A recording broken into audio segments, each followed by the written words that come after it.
줄 돈도 없는 근본 없는 것이 애는 왜 가져? 멍청하게. 임신 4개월 차 며느리의 뺨을 향해 시어머니 명자는 손을 내려쳤습니다. 귀가 먹먹해질 정도로 강한 충격이었어요. 며느리 예지는 본능적으로 배를 감싸쥐었습니다. 뱃속의 아기를 지키려는 마지막 몸짓이었어요. 하지만 명자는 자신이 손찌검한 며느리가 누구인지 전혀 몰랐습니다. 부모 없고 가난하다며 무시했던 시어머니 명자. 며느리의 진짜 신분을 알게 된다면 이 오만한 시어머니의 얼굴은 어떻게 변할까요? 그리고 그녀가 무시했던 며느리의 진짜 정체는 과연 무엇일까요? 시청 전 구독과 좋아요를 누르신다면 여러분에게 큰 행운이 찾아갈 거예요. 이제 사연 시작합니다. 서윤은 병원 옥상 벤치에 앉아 멀리 보이는 도심 풍경을 바라보고 있었습니다. 3월의 차가운 바람이 그녀의 긴 머리카락을 흩날렸지만 그녀는 꼼짝도 하지 않았어요. 손에 들린 휴대전화 화면에는 오전부터 쌓인 수십 통의 부재중 전화와 문자 알림이 떠 있었습니다. 모두 같은 내용이었죠. 박현수 의료재단 이사장의 외동딸이라는 이유로 쏟아지는 인터뷰 요청과 행사, 초대, 그리고 끝없는 관심들이었습니다. 33세 나이에 그녀는 이미 지쳐 있었어요. 대학 시절부터 시작된 언론의 관심은 10년이 넘도록 그녀를 따라다녔습니다. 어떤 옷을 입는지, 누구를 만나는지, 어디서 식사하는지까지 모든 것이 기사가 되었죠. 친구들조차 그녀를 대할 때면 어딘가 조심스러워했고 누군가 다가올 때마다 서윤은 먼저 의심부터 하게 되었습니다. 이 사람은 나를 보는 걸까? 아니면 재단 이사장의 딸을 보는 걸까? 뒤에서 발소리가 들렸습니다. 무거우면서도 안정적인 걸음걸이였어요. 돌아보지 않아도 누군지 알 수 있었습니다. 여기 있었구나. 아버지 박현수의 목소리는 언제나처럼 차분했습니다. 65의 나이에도 그는 여전히 꼿꼿한 자세로 딸의 옆에 섰어요. 한동안 아무 말 없이 함께 풍경을 바라보던 그가 먼저 입을 열었습니다. 힘들지? 서윤은 고개를 끄덕였습니다. 아버지 앞에서만큼은 숨길 필요가 없었어요. 그녀의 눈가에 맺힌 피로가 말보다 더 많은 것을 전했습니다. 아버지, 전 그냥 평범하게 살고 싶어요. 제가 누구의 딸이라서가 아니라 그냥 저 자신으로요. 목소리에 절박함이 묻어났습니다. 현수는 천천히 고개를 돌려 딸을 바라봤어요. 그의 눈빛에는 이해와 안타까움이 동시에 담겨 있었습니다. 이 순간을 위해 그는 오래 고민해 왔습니다. 서윤아. 현수가 벤치에 앉으며 말을 이었습니다. 내가 내게 하나 제안을 하고 싶구나. 서윤이 천천히 아버지를 돌아봤습니다. 그의 표정이 평소와 달랐어요. 진지하면서도 어딘가 결연한 느낌이었습니다. 3년만 내 이름을 버리고 살아보렴. 박서윤이 아닌 완전히 새로운 사람으로. 서윤의 눈이 커졌습니다. 이름을 버리라니 그게 무슨 말인지 단번에 이해되지 않았어요. 무슨 말씀이세요? 내가 정말로 평범하게 살고 싶다면 한번 시도해 보는 거야. 이름도 바꾸고 집도 나가고 작은 회사에 취직해서 내 힘으로 살아보는 거지. 내 도움 없이 말이야. 현수의 목소리는 단호했지만 그 속에는 걱정도 섞여 있었습니다. 서윤은 아버지의 말을 곱씹었어요.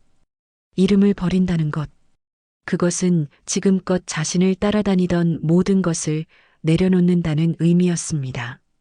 하지만 왜 3년이에요? 3년이면 충분해. 내가 정말로 혼자 설 수 있는지, 내 진짜 가치가 무엇인지 알 수 있을 거야. 그리고 무엇보다 현수가 잠시 말을 멈췄습니다. 그의 손이 딸의 손을 감싸 쥐었어요. 그 손길은 따뜻했습니다. 이름을 버려야 진짜 내가 보인다. 남들에게도 그리고 너 자신에게도. 서윤의 가슴이 뛰기 시작했습니다. 아버지의 말이 마음 깊은 곳을 건드렸어요. 그래요. 그녀는 지금껏 박서윤이라는 이름 뒤에 숨어 있었는지도 몰랐습니다. 진짜 자신이 누구인지, 자신이 정말로 원하는 게 무엇인지 제대로 마주한 적이 없었죠. 조건이 하나 있어. 현수가 덧붙였습니다. 3년 동안은 절대로 내 신분을 밝히지 마라. 어떤 일이 있어도 그게 내가 치러야 할 시험이야.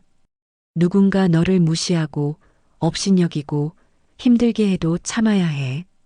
그래야 내가 진짜로 강해질 수 있어. 서윤은 아버지의 눈을 똑바로 바라봤습니다. 그 눈빛에서 그녀는 깨달았어요. 이건 단순한 제안이 아니라 아버지가 딸을 위해 오랫동안 준비해온 가르침이라는 것을요. 현수는 딸이 재단을 물려받기 전에 진짜 세상을 경험하길 바랐습니다. 돈과 권력이 아닌 인간 그 자체로 살아가는 법을 배우길 원했어요. 서윤의 마음속에서 무언가가 움직이기 시작했습니다. 두려움도 있었지만 동시에 기대감도 피어올랐어요. 정말로 자유로워질 수 있을까? 정말로 나 자신을 찾을 수 있을까? 좋아요, 아버지. 서윤의 대답은 예상보다 빨랐습니다. 그녀의 목소리에는 새로운 결기가 담겨 있었어요. 해볼게요. 3년 동안 박서윤을 버리고 살아볼게요. 현수의 입가에 미소가 번졌습니다. 뿌듯함과 안도감이 뒤섞인 표정이었어요. 그는 딸의 어깨를 가볍게 두드렸습니다. 잘 생각했다. 하지만 명심해라. 이건 내가 선택한 길이야. 힘들다고 중간에 포기하면 안 돼. 3년을 채워야 해. 알겠어요. 서윤이 고개를 끄덕였습니다. 그녀의 눈빛이 달라지고 있었어요. 지친 표정은 어느새 사라지고 대신 무언가를 향해 나아가려는 의지가 그 자리를 채웠습니다. 그날 밤 서윤은 자신의 방에서 오랫동안 창밖을 바라봤습니다. 재단 건물이 내려다 보이는 이 펜트하우스를 떠나게 된다는 게 실감나지 않았어요. 하지만 동시에 가슴 한편이 두근거렸습니다. 새로운 시작이 기다리고 있었으니까요. 그녀는 책상 위에 놓인 신분증을 집어들었습니다. 박서윤, 33년을 함께한 이름이었어요. 이제 이 이름을 잠시 내려놓아야 했습니다. 아버지가 준비해둔 새 신분증에는 박예진이라는 이름이 적혀 있었죠. 박예진, 그녀의 새로운 이름이었습니다. 서윤은 가만히 그 이름을 소리내어 불러봤어요. 박예진, 낯설었지만 나쁘지 않았습니다. 오히려 새로운 시작처럼 느껴졌어요. 그녀는 조심스럽게 새 신분증을 지갑에 넣었습니다. 이제 3년 동안은 박예진으로 살아가야 했습니다. 다음 날 아침 서윤은 큰 가방 2개만 들고 집을 나섰습니다. 화려한 옷들과 명품 가방들은 모두 두고 갔어요. 평범한 청바지에 간단한 재킷, 그게 전부였습니다. 아버지는 현관까지 배웅을 나왔어요. 연락은 최소한으로만 하자. 정말 급할 때만. 현수가 말했습니다. 서윤은 고개를 끄덕였어요. 그의 눈빛에서 걱정과 믿음이 동시에 읽혔습니다. 아버지, 저 잘해낼 수 있을 거예요. 알고 있어. 넌 내 딸이니까. 현수가 마지막으로 딸을 꼭 안아줬습니다. 그 품은 언제나처럼 든든했어요. 하지만 서윤은 이제 그 품을 떠나야 했습니다. 스스로 설 수 있는 사람이 되기 위해서요. 엘리베이터 문이 닫히고 서윤은 천천히 아래로 내려갔습니다. 33층 펜트하우스에서 1층 로비까지. 그 짧은 시간이 마치 다른 세상으로 가는 통로 같았어요. 문이 열렸을 때 그녀는 더 이상 박서윤이 아니었습니다. 이제 그녀는 박예진이었어요. 평범한 33 여자. 새로운 삶을 시작하려는 사람. 건물을 나서며 서윤은, 아니, 이제는 예진이 햇살을 마주했습니다. 따스한 봄볕이 얼굴을 감쌌어요. 그녀는 깊게 숨을 들이마셨습니다. 자유의 맛이 이런 걸까요? 아직은 알 수 없었지만 그녀는 알게 될 것입니다. 3년이라는 시간 동안요. 주머니 속 새 신분증을 만지작거리며 그녀는 걷기 시작했습니다. 어디로 가야 할지, 무엇을 해야 할지 아직 정확히 정해지지 않았어요. 하지만 괜찮았습니다. 이제 모든 선택은 그녀의 몫이었으니까요. 아버지의 마지막 말이 귓가에 맴돌았습니다. 이름을 버려야 진짜 내가 보인다. 그 말의 의미를 이제 그녀는 온몸으로 경험하게 될 것입니다. 기쁨도 고통도 모두요. 봄바람이 다시 한번 그녀의 머리카락을 흩날렸습니다. 예지는 미소를 지었어요. 두렵기도 했지만 동시에 설레기도 했습니다. 새로운 인생이 바로 지금, 이 순간부터 시작되었으니까요. 박예진이라는 이름으로 살아가기 시작한 지 2달이 흘렀습니다. 서유는, 아니, 이제는 예진이 서울 외곽의 작은 원룸에서 새로운 일상을 만들어가고 있었어요. 아침 7시에 일어나 간단히 아침을 먹고 8시 반 버스를 타고 출근하는 생활이었습니다. 이 모든 게 처음에는 낯설었지만 점차 익숙해져 갔어요. 예진이 취직한 곳은 서울 강서구에 있는 작은 의료기기 유통회사였습니다. 직원이 15명, 남짓한 소규모 회사였죠. 그녀는 영업관리팀 사원으로 일하며 주문서를 정리하고 거래처와 연락하고 재고를 관리했어요. 펜트하우스에서 내려다보던 도심과는 전혀 다른 세상이었습니다. 하지만 이상하게도 마음이 편했어요. 5월의 어느 화창한 날이었습니다. 점심시간에 예지는 동료들과 함께 회사 근처 작은 식당으로 향했어요. 김치찌개 한 그릇에 7,000원. 예전 같았으면 한 끼 식사비로 10만 원을 쓰는 것도 예사였는데 지금은 10,000원짜리 한 장으로 점심을 해결했습니다. 그런데 이게 더 맛있게 느껴졌어요. 식당 안은 인근 회사 직장인들로 북적였습니다. 테이블마다 사람들의 웃음소리와 수다 소리가 가득했어요. 예지는 그 소리들이 좋았습니다. 진짜 삶의 소리 같았거든요. 예진 씨, 이거 맛있어요. 한번 먹어봐요. 동료 미숙이 자기 반찬을 덜어주며 말했습니다. 35살의 미숙은 예진이 회사에 들어온 첫날부터 챙겨준 선배였어요. 예진은 고맙다며 미소를 지었습니다. 이런 소소한 나눔이 그녀에게는 새로운 경험이었어요. 식사를 마치고 회사로 돌아가는 길이었습니다. 햇살이 따사로웠어요. 예진은 동료들과 함께 천천히 걸으며 도란도란 이야기를 나눴습니다. 그때였어요. 저기요. 뒤에서 남자 목소리가 들렸습니다. 예진이 돌아보니 한 남자가 약간 당황한 표정으로 서 있었어요. 30대 중반쯤 되어 보이는 그는 작업복 차림이었고 손에는 설계도면 같은 것을 들고 있었습니다. 혹시 여기 대림 의료기기 회사 아닌가요? 남자가 물었습니다. 목소리에는 어딘가 순박한 느낌이 있었어요. 네, 맞는데요. 예진이 대답했습니다. 저희 회사에서 주문한 의료용 침대가 배송됐다고 해서 확인하러 왔는데 주소를 잘못 찾아온 것 같아서요. 남자가 머리를 극적이며 미안한 듯 웃었습니다. 그 웃음이 참 자연스러웠어요. 꾸밈이 없었습니다. 아, 배송 확인이요. 저희가 주문한 거 맞아요. 이쪽으로 오세요. 예진이 앞장서서 회사 건물로 안내했습니다. 남자는 조심스럽게 뒤따라왔어요. 엘리베이터 안에서 예진은 슬쩍 그를 관찰했습니다. 키가 178cm쯤 되어 보였고 어깨가 넓었어요. 햇볕에 그을린 피부에는 일하는 사람 특유의 건강함이 묻어났습니다. 무엇보다 눈빛이 맑았어요. 죄송해요. 이 근처 지리를 잘 몰라서. 남자가 다시 한번 사과했습니다. 괜찮아요. 처음 오시면 헷갈리기 쉬운 곳이에요. 예진이 웃으며 말했어요. 그녀의 미소에 남자도 따라 웃었습니다.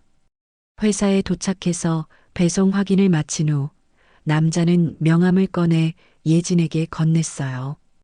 대성건설 기술팀 윤도현입니다. 도와주셔서 감사합니다.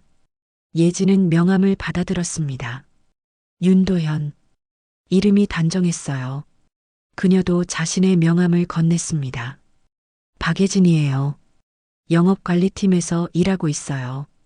박예진 씨. 도연이 그녀의 이름을 한번 불러봤습니다. 그 순간 예진의 가슴이 묘하게 두근거렸어요. 자신의 진짜 이름이 아닌데도, 아니, 어쩌면 진짜 이름이 아니기 때문에 더 설레는 것인지도 몰랐습니다. 이 사람 앞에서는 그저 박예진일 뿐이었으니까요. 그럼 저는 이만. 도연이 인사를 하고 돌아서려는데 예진이 무심결에 말했습니다. 저기, 점심은 드셨어요? 스스로도 놀란 질문이었어요. 왜 그런 말을 했는지 예진도 알 수 없었습니다. 도연이 다시 돌아섰어요. 아직이요. 이 근처 식당을 잘 몰라서. 그럼 제가 아는 곳 소개해 드릴까요? 맛있고 가격도 괜찮은 데가 있어요. 예진의 말에 도연의 얼굴이 환해졌습니다. 정말요? 그럼 부탁드려도 될까요? 그렇게 두 사람은 함께 점심을 먹게 되었어요. 예진이 아까 갔던 김치찌개 식당으로 도연을 안내했습니다. 식당 아주머니가 예진을 알아보고 반갑게 인사했어요. 어머, 점심때 왔다 갔는데 또 왔네. 동료분이 이 근처 처음 오셔서 안내해 드리려고요. 예진이 웃으며 대답했습니다. 도연은 그녀의 자연스러운 모습이 좋았어요. 전혀 꾸민 티가 없었습니다. 둘은 마주 앉아 김치찌개를 주문했습니다. 뜨끈한 찌개가 나오고 도연은 첫 숟가락을 뜨자마자 감탄했어요. 와, 정말 맛있네요. 그쵸? 여기 단골이에요. 예진이 뿌듯한 표정으로 말했습니다. 이런 소소한 대화가 이렇게 즐거울 줄 몰랐어요. 재단 이사장의 딸일 때는 고급 레스토랑에서 격식 차린 식사를 하곤 했는데 지금 이 순간이 훨씬 더 편안했습니다. 도연 씨는 건설 쪽 일하시나 봐요. 예진이 물었습니다. 네, 설계 쪽이에요. 주로 병원이나 의료시설 설계를 담당하고 있어요. 도연이 대답했어요. 그의 목소리에는 자기 일에 대한 자부심이 묻어났습니다. 힘들지 않으세요? 현장 일이 쉽지 않을 것 같은데. 힘들죠. 근데 보람 있어요. 제가 설계한 건물이 완성되고 그 안에서 사람들이 치료받고 건강해지는 걸 보면 뿌듯해요. 도연의 눈빛이 반짝였습니다. 진심이 느껴졌어요. 예진은 그런 그의 모습이 좋았습니다. 자기 일을 사랑하는 사람의 눈빛은 거짓말을 하지 않았으니까요. 그날 이후로 도연과 예진은 자주 마주쳤습니다. 도연이 일하는 현장이 예진의 회사 근처였거든요. 점심시간이면 종종 함께 식사를 했고 퇴근 후에는 커피를 마시며 이야기를 나눴어요. 1개월이 지날 무렵 두 사람은 어느새 서로에게 특별한 존재가 되어 있었습니다. 어느 금요일 저녁이었어요. 도연이 예진에게 제안했습니다. 예진 씨, 내일 시간 있으세요? 내일요? 특별한 약속은 없는데요. 그럼 저랑 한강 걸을래요? 날씨도 좋던데. 도연의 제안에 예진의 마음이 설렜습니다. 첫 데이트였어요. 진짜 좋아하는 사람과의 첫 만남이었습니다.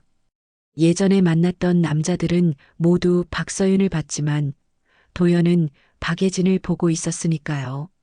좋아요. 예진이 대답했습니다. 그녀의 미소가 환했어요. 다음 날 토요일 두 사람은 여의도 한강공원에서 만났습니다. 예진은 평범한 원피스에 운동화를 신었어요. 화장도 연하게 했습니다. 도연은 청바지에 흰색 티셔츠 차림이었어요. 그의 모습이 참 깔끔했습니다. 오래 기다렸어요? 예진이 물었습니다. 아니요, 저도 방금 왔어요. 도연이 웃으며 대답했어요. 사실 그는 30분 전부터 기다리고 있었습니다. 하지만 그런 말은 하지 않았어요. 두 사람은 나란히 한강변을 걸었습니다. 5월의 햇살이 강물 위에서 반짝였어요. 바람이 시원하게 불어왔습니다. 예지는 이 순간이 참 좋았어요. 아무것도 숨기지 않아도 되는 이 시간이 소중했습니다. 예진 씨는 가족이 어떻게 되세요? 도연이 조심스럽게 물었습니다. 예진은 잠시 망설였어요. 거짓말을 해야 했습니다. 부모님이 일찍 돌아가셨어요. 지금은 혼자 살고 있어요. 마음이 아팠습니다. 건강하신 아버지가 계신데 이런 말을 하다니. 하지만 이것도 그녀가 선택한 길이었어요. 그랬구나. 힘들었겠어요. 도연이 조심스럽게 말했습니다. 그의 목소리에 진심 어린 위로가 담겨 있었어요. 예진의 가슴이 따뜻해졌습니다. 도연 씨는요? 저는 어머니랑 단둘이 살아요. 아버지가 제가 어릴 때 돌아가셨거든요. 그러셨구나. 예진이 고개를 끄덕였습니다. 그제야 도연의 단단함이 이해됐어요. 어린 나이에 가장 역할을 하며 살아온 사람의 무게감이었습니다. 해가 지기 시작했어요. 하늘이 주황빛으로 물들었습니다. 도연과 예진은 벤치에 나란히 앉아 노을을 바라봤어요. 한동안 아무 말도 하지 않았습니다. 그저 함께 있는 것만으로 충분했어요. 예진 씨, 도연이 먼저 입을 열었습니다. 네. 저 솔직히 말해도 될까요? 도연의 목소리가 떨렸습니다. 예진이 그를 바라봤어요. 그의 눈빛이 진지했습니다. 예진 씨가 좋아요. 처음 본 그날부터 계속 생각났어요. 도연의 고백이었습니다. 예진의 심장이 빠르게 뛰기 시작했어요. 얼굴이 뜨거워졌습니다. 저도요. 예진이 작은 목소리로 대답했습니다. 그 말이 진심이었어요. 박서윤으로 살면서 느껴본 적 없는 감정이었습니다. 이것이 진짜 사랑이구나. 그녀는 깨달았어요. 도연의 손이 천천히 예진의 손을 감쌌습니다. 따뜻했어요. 예진은 그 손을 꼭 잡았습니다. 앞으로 어떤 일이 벌어질지 몰랐지만 이 순간만큼은 완벽했어요. 석 달 후 두 사람은 결혼을 결심했습니다. 빠른 결정이었지만 서로에게 확신이 있었어요. 예진은 아버지에게 짧은 문자를 보냈습니다. 결혼한다는 소식이었죠. 현수는 축하한다는 답장과 함께 약속을 잊지 말라는 당부를 덧붙였어요. 예진은 알고 있었습니다. 이 결혼이 진짜 시험의 시작이라는 것을요. 하지만 두렵지 않았어요. 도연이 곁에 있었으니까요. 그녀를 진심으로 사랑하는 사람이 있었으니까요. 결혼식은 작고 소박했습니다. 예진의 하객은 회사 동료 몇 명뿐이었어요. 부모님이 안 계신다는 이야기를 들은 도연의 어머니 최명자는 며느리를 처음 본 순간부터 차갑게 대했지만 예진은 신경 쓰지 않으려 했습니다. 사랑하는 사람과 함께할 수 있다면 그것으로 충분했으니까요. 하지만 예진은 아직 몰랐습니다. 진짜 시련은 이제부터 시작이라는 것을요. 신혼집은 은평구에 있는 작은 원룸이었습니다. 12평 남짓한 공간이었지만 두 사람에게는 충분했어요. 예진은 처음으로 진짜 자신만의 보금자리를 갖게 되었습니다. 펜트하우스도 아니고 시댁도 아닌 남편과 단둘이 사는 공간이었어요. 결혼 초기 두 달은 행복했습니다. 아침에 함께 일어나 간단한 아침을 먹고 각자 출근했어요. 퇴근 후에는 좁은 부엌에서 함께 저녁을 만들며 소소한 일상을 나눴습니다. 가끔 시어머니가 반찬을 보내주셨지만 직접 찾아오지는 않았어요. 전화로 안부를 묻는 정도였습니다. 하지만 행복은 오래가지 못했어요. 결혼한 지 두 달이 지난 어느 주말이었습니다. 도연의 휴대전화가 울렸어요. 시어머니였습니다. 도연이 전화를 받더니 얼굴이 굳어졌어요. 네, 어머니. 알겠습니다. 지금 바로 갈게요. 전화를 끊은 도연이 예진을 돌아봤습니다. 미안한 표정이었어요. 어머니가 우리 보자시는데 같이 가자. 예진은 불길한 예감이 들었지만 고개를 끄덕였습니다. 두 사람은 은평구 빌라로 향했어요. 시어머니가 사는 곳이었습니다. 초인종을 누르자 명자가 문을 열었습니다. 60살의 명자는 파마머리에 검은색 카디건을 걸치고 있었어요. 얼굴에는 무거운 표정이 가득했습니다. 들어와. 명자의 말이 짧았습니다. 두 사람은 조심스럽게 안으로 들어갔어요. 거실 탁자에는 차가 준비되어 있었습니다. 하지만 분위기는 전혀 편안하지 않았어요. 앉아. 명자가 소파를 가리켰습니다. 예진과 도연은 나란히 앉았어요. 명자는 그들 맞은편에 자리를 잡았습니다. 도연아, 너 요즘 월급에서 얼마나 저축하니? 명자가 아들에게 물었습니다. 갑작스러운 질문이었어요. 저축이요? 한 50만 원 정도요. 50만 원? 그것밖에? 명자의 목소리가 높아졌습니다. 원룸 월세가 60만 원이잖아. 거기다 관리비, 식비, 교통비 다 빼면 얼마 안 남아요. 도연이 조심스럽게 설명했습니다. 하지만 명자의 표정은 더욱 굳어졌어요. 그러니까 내 말이 그거야. 너희 둘이 따로 살면서 월세 내고 각자 생활비 쓰고 그러면 언제 돈을 모아? 집은 언제 사고?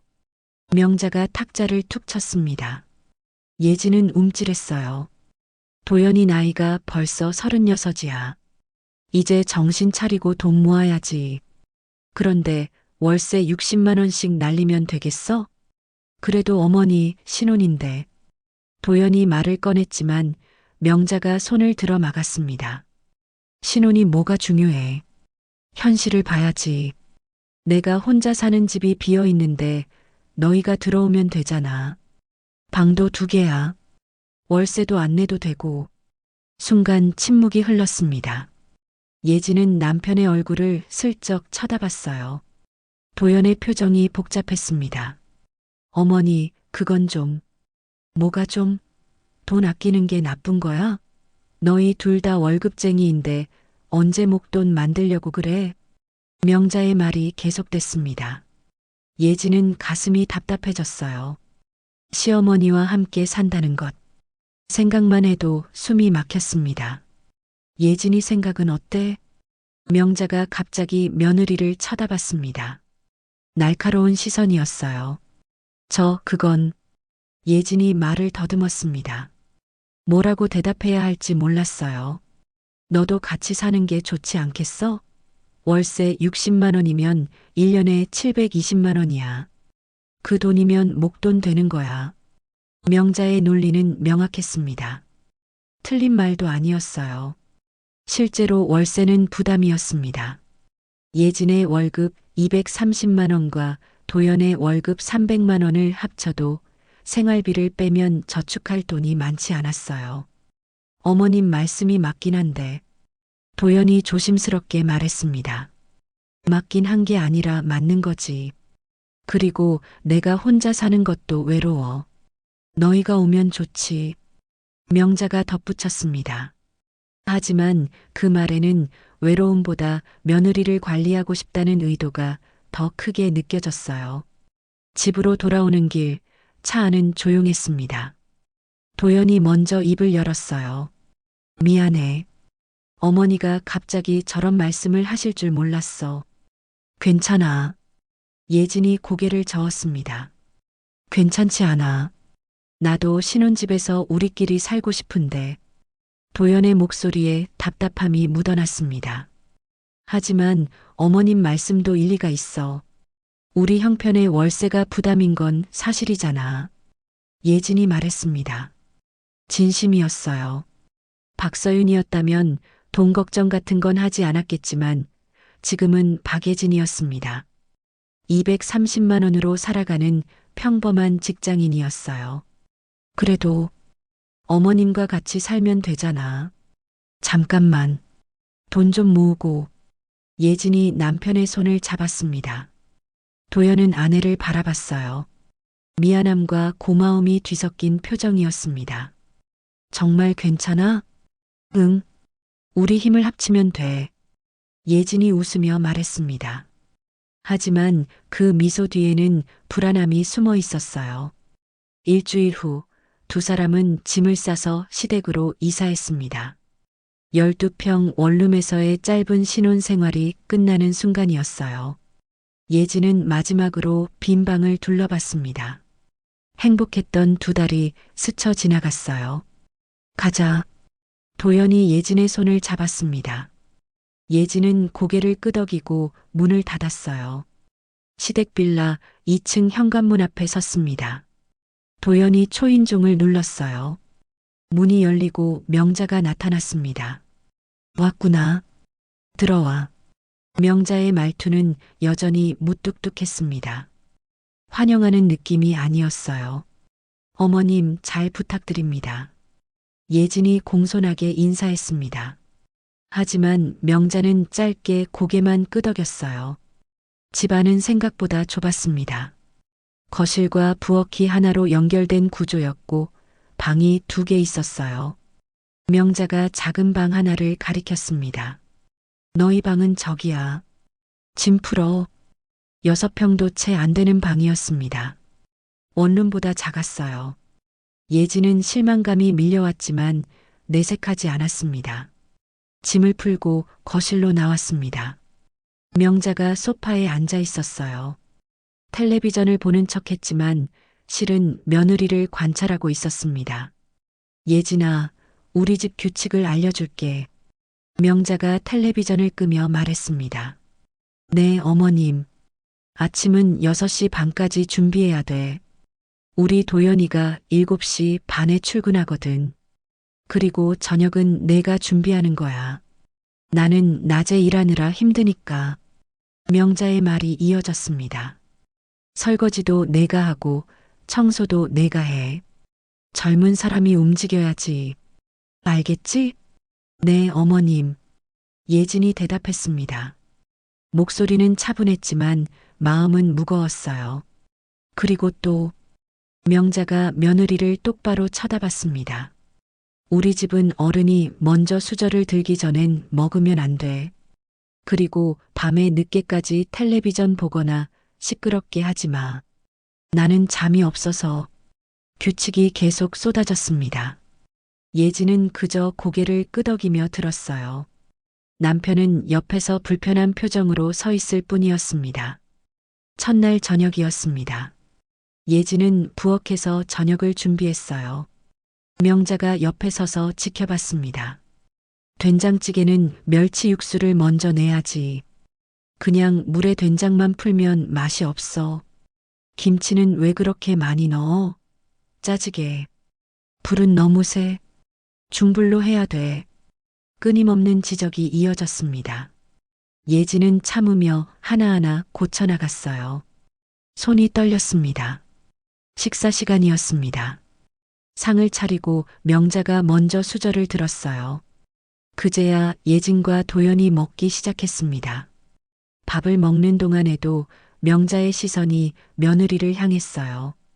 반찬이 짜네. 명자가 말했습니다. 예진은 고개를 숙였어요. 죄송합니다, 어머님. 다음엔 더 신경 쓸게요. 그래야지. 음식이 집안의 품격을 보여주는 거야. 명자의 말에 예진은 아무 대꾸도 하지 못했습니다. 밤이 되었습니다. 작은 방에 누워 예진은 천장을 바라봤어요. 남편은 옆에서 골아떨어져 있었습니다. 2달 전 원룸에서의 행복했던 시간이 떠올랐어요. 좁았지만 자유로웠던 그곳이 그리웠습니다. 예진은 휴대전화를 꺼냈습니다. 아버지께 문자를 보내고 싶었어요. 하지만 보낼 수 없었습니다. 3년이라는 약속이 있었으니까요. 눈물이 핑 돌았습니다. 예진은 조용히 눈물을 닦았어요. 울 수도 없었습니다. 얇은 벽 너머로 시어머니가 들을지도 몰랐으니까요. 예진은 스스로를 다독였습니다. 괜찮아. 견딜 수 있어. 이것도 자신을 찾아가는 과정이라고요. 하지만 마음 한구석은 무너져 내리고 있었습니다. 밤은 깊어갔고 작은 방 안에는 남편의 고른 숨소리만 흘렀습니다. 예진의 긴 밤이 시작되고 있었어요. 시댁으로 들어온 지 2달이 지났습니다. 예진은 매일 아침 6시에 일어나 아침 준비를 했어요. 시어머니보다 먼저 일어나야 했습니다. 늦잠을 자는 날이면 명자의 차가운 눈빛을 받아야 했거든요. 그날 아침도 평소처럼 부엌에 섰습니다. 된장찌개를 끓이려고 냄비에 물을 붓고 멸치를 넣었어요. 명자가 가르쳐준 대로 육수부터 내야 했습니다. 불을 켜자 멸치 냄새가 퍼졌어요. 그런데 이상했습니다. 평소에는 괜찮았던 냄새가 오늘따라 코를 찔렀어요. 속이 울렁거렸습니다. 예진은 참으려고 했지만 소용없었어요. 급히 불을 끄고 화장실로 달려갔습니다. 변기 앞에 무릎을 꿇고 구역질을 했어요. 아침을 먹지 않아서 나오는 건 없었지만 몸이 뒤집히는 것 같았습니다. 이마에 식은땀이 송골송골 맺혔어요. 손으로 입을 막으며 숨을 골랐습니다. 무슨 일이야? 뒤에서 남편의 목소리가 들렸습니다. 화장실 문을 두드리는 소리도 났어요. 괜찮아. 잠깐만. 예진이 힘없이 대답했습니다. 물을 틀어 입을 헹구고 문을 열었어요. 남편이 걱정스러운 얼굴로 서 있었습니다. 어디 아파? 얼굴이 창백해. 남편이 예진의 이마에 손을 얹었습니다. 열은 없었어요. 그냥 속이 좀 안 좋아서. 괜찮아. 예진이 웃으려 했지만 입가에 힘이 없었습니다. 남편은 아내를 부축해 거실로 데려갔어요. 소파에 앉히고는 물을 떠다 주었습니다. 혹시? 남편이 조심스럽게 입을 열었습니다. 생리는 했어? 그 말에 예진은 멈칫했어요. 생각해보니 이번 달에 생리를 하지 않았습니다. 늦어지고 있었어요. 가슴이 두근거리기 시작했습니다. 아직? 얼마나 늦었어? 일주일 넘었을 거야. 남편의 눈이 커졌습니다. 기대와 긴장이 뒤섞인 표정이었어요. 그럼 혹시 임신? 그 단어를 듣는 순간 예진의 가슴이 쿵 내려앉았습니다. 임신, 새 생명, 자신의 뱃속에서 아기가 자라고 있을지도 몰랐어요. 확인해 봐야 알지. 예진이 작게 말했습니다. 남편이 그녀의 손을 꼭 잡았어요. 오늘 퇴근하고 약국 가자. 테스트기 사서. 그때 명자가 방에서 나왔습니다. 아침 소동을 들은 모양이었어요. 왜 이래? 아침부터 시끄럽게. 아, 어머니. 예진이가 좀 속이 안 좋대요. 남편이 어머니께 설명했습니다. 명자가 며느리를 쳐다봤어요. 표정이 차갑게 굳어졌습니다. 또 아프다고? 요즘 맨날 그러네. 어머님, 죄송합니다. 제가 아침 준비를. 예진이 일어나려 했지만 명자가 손을 들어 제지했어요. 됐어. 내가 할게. 너는 쉬어. 하지만 그 말투에는 배려가 아닌 불만이 가득했습니다. 예진은 그 차이를 느꼈어요. 그날 퇴근 후 예진은 남편과 함께 약국에 들렀습니다. 임신 테스트기를 샀어요. 손이 떨렸습니다. 집에 가까워질수록 두려움이 커졌어요. 시댁에 도착해 화장실에 들어갔습니다. 남편은 밖에서 초조하게 기다렸어요. 예진은 떨리는 손으로 테스트를 했습니다. 3분이 지났습니다. 천천히 결과를 확인했어요. 2줄이었습니다. 선명한 2줄이 나타나 있었어요. 예진의 눈에 눈물이 고였습니다. 기쁨과 두려움이 동시에 밀려왔어요. 정말 아기였습니다. 새 생명이 자신의 몸속에서 자라고 있었어요. 화장실 문을 열자 남편이 달려왔습니다. 예진이 테스트기를 보여주었어요. 남편의 얼굴이 환하게 밝아졌습니다. 정말, 정말이야? 남편이 예진을 꼭 안았습니다. 그의 품이 따뜻했어요. 예진도 남편을 안으며 조용히 울었습니다. 행복한 눈물이었어요. 고마워. 정말 고마워.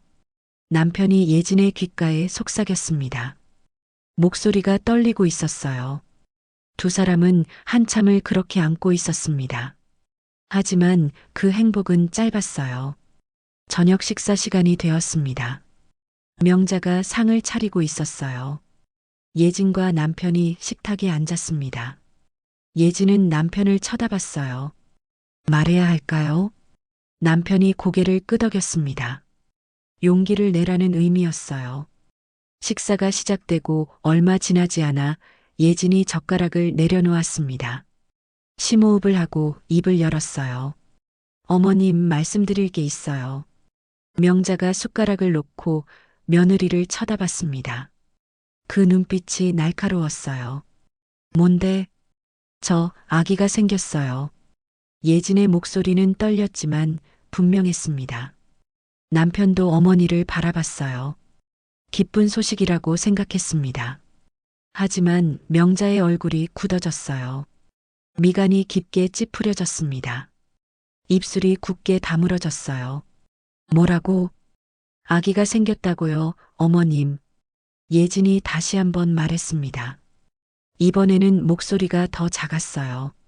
명자의 표정에서 불길한 기운이 느껴졌거든요. 결혼한 지 겨우 넉 달밖에 안 됐는데 명자의 목소리가 차갑게 식었습니다. 네, 어머님. 지금 우리 형편에 애를 가지면 어떡해. 순간 식탁이 조용해졌습니다. 벽시계 소리만 똑딱똑딱 울렸어요.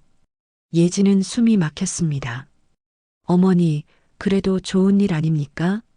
남편이 조심스럽게 끼어들었습니다. 좋은 일? 너희 둘 월급 합쳐봤자 530만 원이야. 거기서 생활비 빼고 적금 넣고 나면 뭐가 남아? 거기다 애까지 키우려면? 명자가 남편을 쏘아봤습니다. 남편은 입을 다물었어요. 어머니, 저희가 열심히 하면. 열심히? 예진이가 임신하면 일을 제대로 할 수 있겠어? 입덧하고 몸 무거워지면 회사에서 뭐라고 하겠어? 요즘 같은 세상에 임신한 여자 좋아하는 회사가 어딨어? 명자의 말이 계속됐습니다. 예진은 그저 고개를 숙이고 있을 수밖에 없었어요. 손에 든 젓가락이 떨렸습니다. 그리고 애 낳으면 돈이 얼마나 드는데. 분유가, 기저귀가, 병원비. 생각해봤어? 생각해봤습니다, 어머님. 예진이 작은 목소리로 대답했습니다. 생각해봤으면 더 신중했어야지. 명자가 한숨을 푹 쉬었습니다. 그 한숨에 실망과 분노가 섞여 있었어요. 지금 형편의 아이는 사치야. 솔직히 말해서 사치. 그 단어가 예진의 가슴을 날카롭게 찔렀습니다. 손에서 힘이 빠졌어요. 젓가락이 손에서 미끄러져 식탁 위로 떨어졌습니다. 또 조용한 식탁에 젓가락 떨어지는 소리가 울렸습니다. 예진은 황급히 젓가락을 주우며 눈물을 참았어요. 가슴이 너무 아팠습니다. 자신의 뱃속에서 자라는 작은 생명이 사치라니. 어머니, 그런 말씀은 너무하십니다. 남편이 목소리를 높였습니다. 예진은 처음으로 남편이 어머니에게 대드는 모습을 봤어요. 너무해. 내가 틀린 말했어? 현실을 봐야지. 돈이 있어야 애를 키우지. 그래도 우리 아이인데요. 아이도 좋지만 먹고 사는 게 먼저야. 너희가 애 낳고 힘들어지면 누가 도와줘? 결국 나잖아. 명자도 지지 않고 맞섰습니다. 모자간의 목소리가 높아졌어요. 예진은 그 사이에서 점점 작아지고 있었습니다. 그만해요, 여보. 예진이 남편의 팔을 잡았습니다. 목소리가 간신히 나왔어요. 무슨 소리야? 우리 아이인데. 남편이 예진을 바라봤습니다. 그의 눈에도 눈물이 맺혀 있었어요. 어머님 입장도 이해해. 우리가 더 노력하면 돼. 예진은 더 이상 견딜 수가 없었습니다. 자리에서 일어나 방으로 들어갔어요. 문을 닫고 침대에 주저앉았습니다. 그제야 눈물이 터져 나왔어요. 손으로 배를 감싸 쥐었습니다. 아직 배가 나오지 않았지만 그 안에 작은 생명이 있다는 게 느껴졌어요. 예진은 배에 대고 속삭였습니다. 미안해. 엄마가 미안해. 목소리가 떨렸습니다. 축복받아야 할 생명이 원망받고 있었어요. 돈이 없다는 이유로, 형편이 어렵다는 이유로 문 밖에서 남편과 시어머니의 목소리가 여전히 들렸습니다. 예진은 귀를 막고 싶었어요. 한참이 지나 문이 조심스럽게 열렸습니다. 남편이 들어왔어요. 그는 예진 옆에 앉아 그녀를 안았습니다. 미안해. 내가 어머니를 설득할게. 괜찮아. 예진이 고개를 저었습니다. 괜찮지 않아. 우리 아이인데 축하받아야지. 남편의 목소리에도 서러움이 묻어났습니다. 시간이 지나면 어머님도 이해하실 거야. 그럴까? 그럴 거야.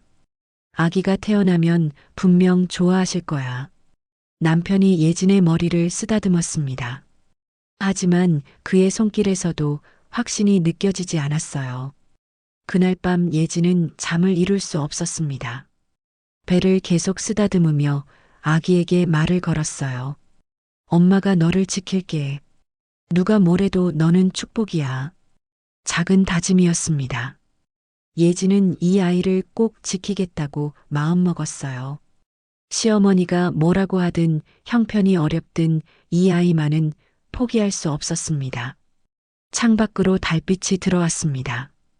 예진은 그 빛을 바라보며 생각했어요. 아버지는 지금 무엇을 하고 계실까? 만약 아버지가 이 소식을 안다면 얼마나 기뻐하실까? 하지만 연락할 수 없었습니다. 3년이라는 약속이 있었으니까요. 예진은 눈을 감았습니다. 내일 또 새로운 하루가 시작될 것이었어요. 하지만 이제는 혼자가 아니었습니다. 뱃속에 작은 생명이 함께 있었어요. 예진은 배를 감싸며 조용히 잠에 들었습니다. 앞으로 더 힘든 날들이 기다리고 있었지만 그녀는 아직 몰랐습니다. 임신 사실을 알린 후 일주일이 지났습니다. 명자의 태도는 더욱 차가워졌어요. 며느리를 대할 때마다 한숨부터 쉬었습니다. 그 한숨 소리가 예진의 귓가에 모처럼 박혔어요. 입덧이 시작됐습니다. 아침마다 속이 뒤집혔어요. 특히 음식 냄새를 맡으면 견딜 수가 없었습니다. 하지만 아침 준비는 해야 했어요. 6시에 일어나 부엌에 섰지만 냄새만 맡아도 구역질이 올라왔습니다. 어느 날 아침이었어요. 예진은 된장찌개를 끓이고 있었습니다. 멸치 육수에서 김이 모락모락 올라왔어요. 그 냄새가 코를 찔렀습니다. 속이 울렁거렸어요. 참으려 했지만 소용없었습니다. 예진은 급히 불을 끄고 싱크대로 달려갔어요. 구역질이 쏟아졌습니다. 온몸에 힘이 빠졌어요. 싱크대를 붙잡고 간신히 서 있었습니다. 또야? 뒤에서 명자의 목소리가 들렸습니다. 차갑고 날카로웠어요. 예진은 고개를 들어 시어머니를 봤습니다. 명자는 팔짱을 낀 채 며느리를 내려다보고 있었어요. 죄송합니다, 어머님. 예진이 힘없이 말했습니다. 목소리가 떨렸어요. 입덧이 그렇게 심해? 나는 임신했을 때 멀쩡했는데. 명자가 코웃음을 쳤습니다. 요즘 사람들은 너무 약해. 다들 그 정도는 겪는데 유난이야. 그 말이 예진의 가슴을 찔렀습니다. 유난. 자신이 꾀병을 부리는 것처럼 들렸어요. 예진은 아무 말도 할 수 없었습니다. 나 출근해야 되니까 내가 마저 해. 알았지? 명자가 방으로 돌아가 버렸습니다. 예진은 다시 싱크대를 붙잡았어요. 눈물이 났습니다. 하지만 울 수 없었어요. 울면 더 약해 보일 것 같았습니다. 물을 마시고 다시 부엌으로 섰습니다. 냄비를 다시 켜고 찌개를 끓였어요. 냄새가 올라올 때마다 구역질이 올라왔지만 참았습니다. 이를 악물고 참았어요. 아침 상을 차렸습니다. 명자와 남편이 식탁에 앉았어요. 예진도 자리에 앉았지만 밥을 먹을 수가 없었습니다. 밥 냄새만 맡아도 속이 뒤집혔거든요. 왜 안 먹어? 명자가 물었습니다. 입맛이 없어서요. 입맛이 없으면 억지로라도 먹어야지. 뱃속에 애가 있는데 엄마가 안 먹으면 애는 뭘 먹고 자라? 명자의 말이 맞았습니다. 하지만 먹을 수가 없었어요. 예지는 억지로 밥 한 숟가락을 떴습니다. 입에 넣자마자 구역질이 올라왔어요. 참으려 했지만 소용없었습니다. 예지는 급히 자리에서 일어나 화장실로 뛰어갔습니다. 방금 먹은 밥을 다 토해냈어요. 눈물이 함께 쏟아졌습니다. 에휴. 식탁에서 명자의 한숨소리가 들렸습니다. 그 한숨에는 실망과 짜증이 가득했어요. 회사 생활도 힘들어졌습니다. 입덧 때문에 집중이 안 됐어요. 오전 내내 화장실을 들락날락했습니다. 동료들이 걱정스러운 눈빛으로 쳐다봤어요. 예진 씨, 괜찮아요? 얼굴이 안 좋아 보이는데. 선배 미숙이 물었습니다. 괜찮아요. 그냥 좀 피곤해서. 예진은 임신 사실을 아직 회사에 알리지 않았습니다. 알리면 눈치를 받을까봐 두려웠어요. 명자의 말이 계속 머릿속을 맴돌았습니다. 요즘 같은 세상에 임신한 여자 좋아하는 회사가 어디 있냐고. 퇴근 후 집으로 돌아오면 더 힘들었습니다. 명자가 집안일을 시켰어요. 예진아, 빨래 좀 개켜. 바닥 좀 닦아. 설거지는 했어? 끊임없는 지시가 이어졌습니다. 예진은 피곤한 몸을 이끌고 하나하나 해냈어요. 앉아서 쉴 시간이 없었습니다. 어느 저녁이었어요. 예진은 저녁 준비를 하고 있었습니다. 김치찌개를 끓이고 생선을 굽고 있었어요. 연기가 피어올랐습니다. 그 냄새가 코를 찔렀어요. 속이 울렁거렸습니다. 참으려 했지만 이번에는 정말 힘들었어요. 어지러웠습니다. 시야가 흐려졌어요. 예진은 가스레인지 손잡이를 잡으려다 그만 중심을 잃었습니다. 몸이 옆으로 기울었어요. 부엌벽에 어깨를 부딪혔습니다. 손에 들고 있던 국자가 바닥에 떨어졌어요. 어머. 거실에 있던 명자가 놀라 일어났습니다. 하지만 달려오지는 않았어요. 그저 부엌 입구에 서서 쳐다볼 뿐이었습니다. 괜찮아? 목소리에는 걱정보다 귀찮음이 묻어났습니다. 네, 괜찮습니다. 예진이 벽을 짚고 일어섰습니다.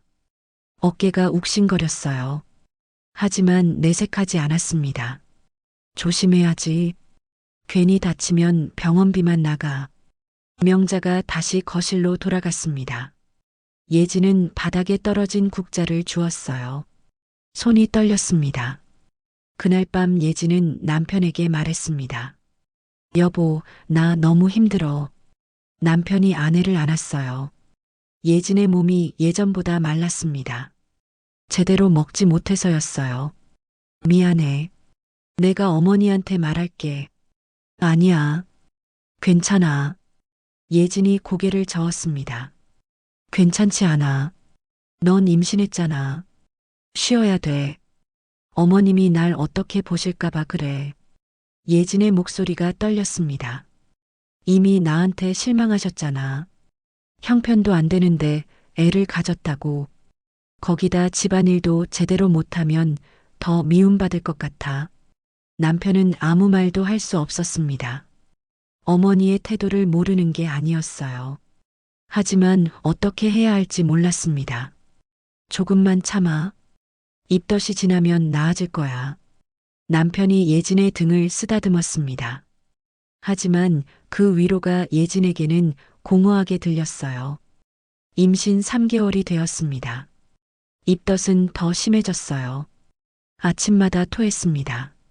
몸무게가 3kg이나 빠졌어요. 얼굴이 헬쑥해졌습니다. 회사에서도 눈치가 보이기 시작했어요.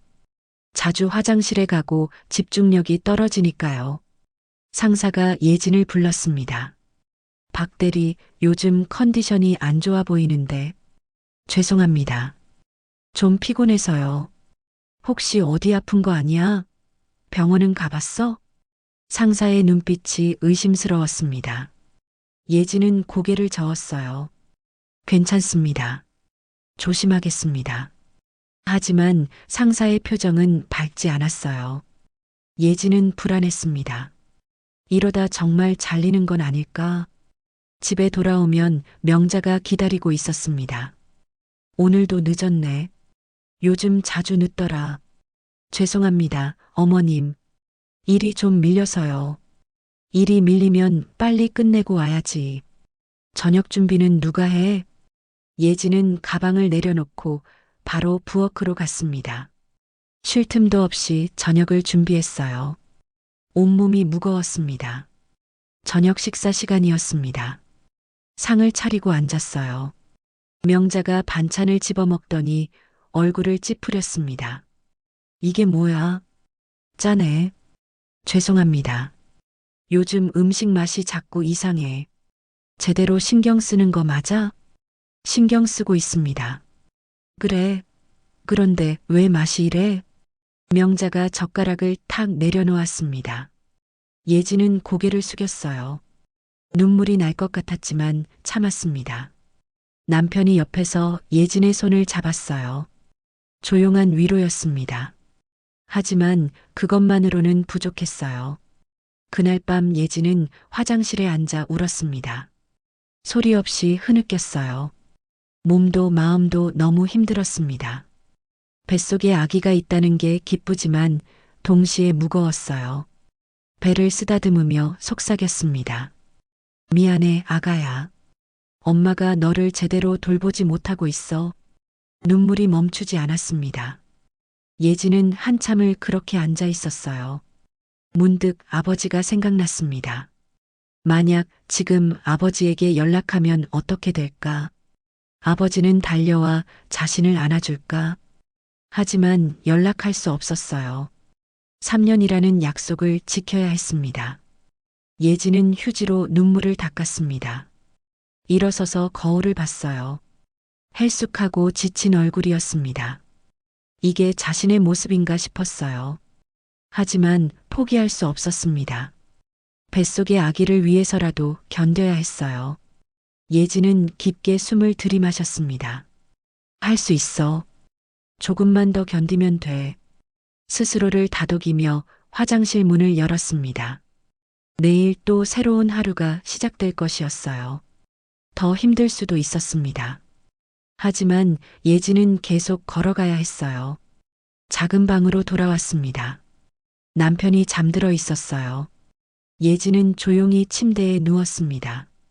배를 감싸며 눈을 감았어요. 내일은 조금 나아질까? 예진은 그런 희망을 품으며 잠에 들었습니다. 하지만 현실은 그녀의 기대와 달랐어요. 더 힘든 날들이 기다리고 있었습니다. 임신 4개월째 되던 어느 월요일 아침이었습니다. 예진은 6시에 눈을 떴어요. 온몸이 무겁고 허리가 욱신거렸습니다. 주말 내내 대청소를 하느라 제대로 쉬지 못했거든요. 부엌으로 나가려는데 아랫배가 살짝 당기는 느낌이 들었어요. 예진은 잠시 멈춰섰습니다. 불안한 기분이 들었지만 대수롭지 않게 여겼어요. 아침 준비를 해야 했으니까요. 부엌에서 된장찌개를 끓이고 있었습니다. 명자가 나와 며느리 옆에 섰어요. 오늘 저녁은 생선 구이 해줘. 어제 마트에서 사다 놨어. 네, 어머님. 그리고 방 청소 좀 해. 먼지가 쌓였더라. 알겠습니다. 명자가 거실로 가더니 다시 돌아왔습니다. 참, 오늘 빨래도 해야 돼. 이불 커버 다 빨아서 말려놔. 네. 예진의 대답은 점점 작아졌습니다. 할 일이 산더미처럼 쌓여갔어요. 하지만 거절할 수 없었습니다. 회사에 출근했습니다. 오전 내내 입덧이 심했어요. 화장실을 4번이나 다녀왔습니다. 동료들의 시선이 신경 쓰였어요. 점심시간이었습니다. 예진은 식당에 가지 않고 책상에 앉아 있었어요. 밥 냄새를 맡으면 또 토할 것 같았거든요. 빵 한 조각과 우유를 먹으려 했습니다. 그때였어요. 아랫배에서 묵직한 통증이 느껴졌습니다. 예진은 배를 움켜쥐었어요.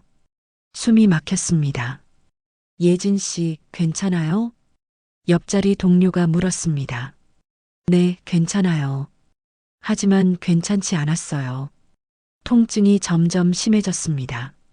식은땀이 이마에 맺혔어요. 화장실에 갔습니다. 변기에 앉았을 때 예진은 자신의 속옷을 봤어요. 붉은 얼룩이 번져 있었습니다. 피었습니다. 예진의 얼굴이 하얗게 질렸어요. 손이 떨렸습니다. 아기에게 무슨 일이 생긴 걸까? 급히 휴대전화를 꺼내 남편에게 전화했습니다. 손이 너무 떨려서 번호를 누르기도 힘들었어요. 여보, 예진의 목소리가 떨렸습니다. 왜? 무슨 일이야? 나 피가 나. 아기가. 목소리가 끊어졌어요. 눈물이 쏟아졌습니다. 뭐? 지금 어디야? 회사 화장실. 움직이지 마. 내가 바로 갈게. 남편이 전화를 끊었습니다. 예진은 화장실 칸에 앉아 배를 감싸쥐었어요. 온몸이 떨렸습니다. 아가야, 제발. 엄마 말 들어. 작은 목소리로 속삭였습니다. 눈물이 멈추지 않았어요. 30분 후 남편이 도착했습니다. 예진을 부축해 택시를 탔어요. 가까운 산부인과로 향했습니다. 진료실에 들어갔습니다. 의사가 초음파 검사를 했어요. 예진은 모니터를 뚫어지게 쳐다봤습니다. 아기의 심장 소리가 들렸어요. 작지만 힘차게 뛰고 있었습니다. 아기는 괜찮습니다. 다행히 심박동이 정상이에요. 의사의 말에 예진은 안도의 한숨을 쉬었어요.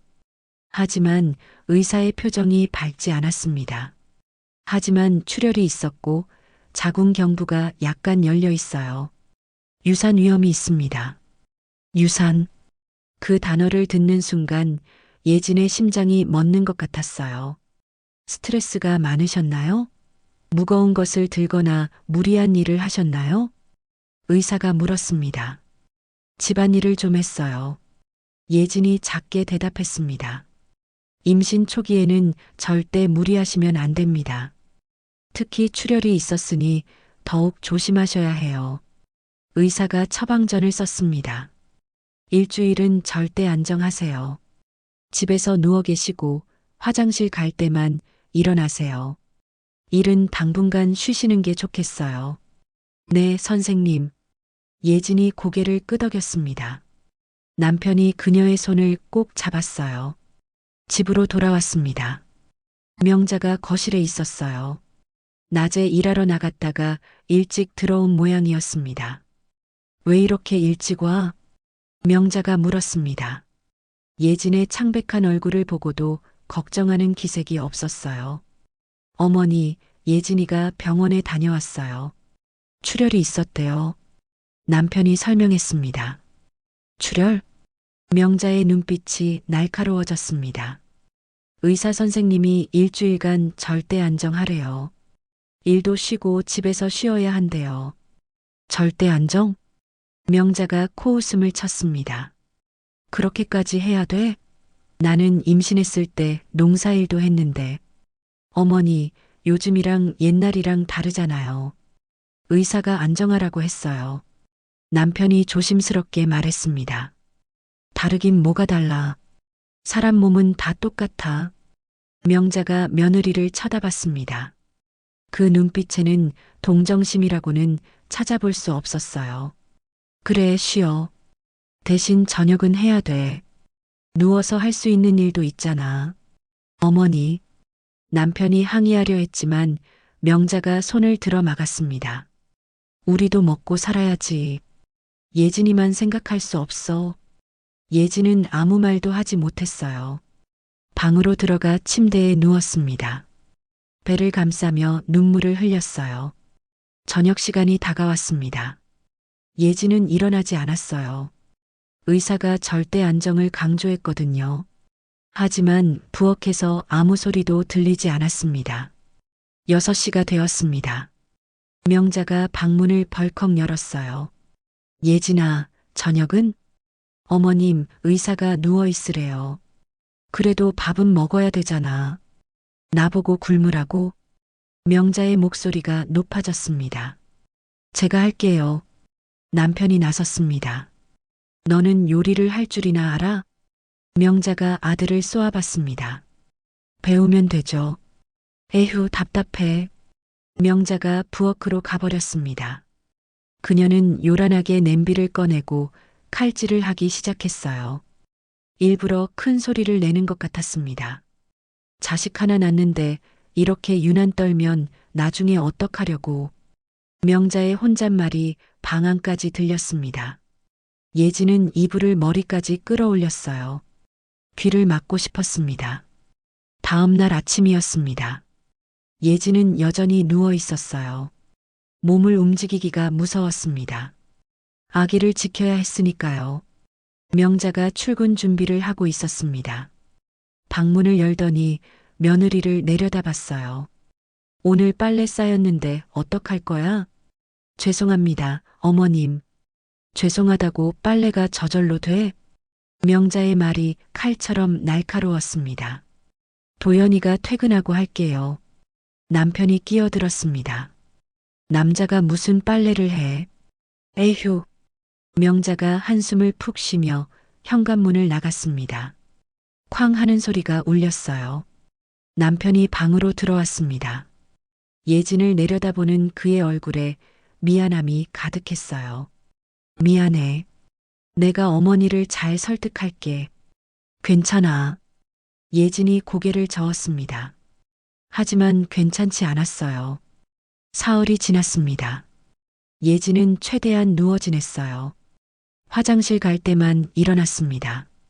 출혈은 멈췄지만 배가 여전히 당겼어요. 명자의 불만은 날로 쌓여갔습니다.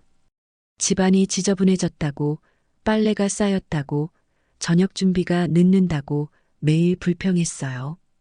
이러다가 나까지 병나겠네. 명자가 중얼거렸습니다. 예진이 들으라는 듯이요. 나흘째 되던 저녁이었습니다. 남편이 늦게 들어왔어요. 회사에 일이 많았다고 했습니다. 명자는 혼자 저녁을 먹고 있었어요. 도연아, 내 와이프 언제까지 저렇게 누워만 있을 거야?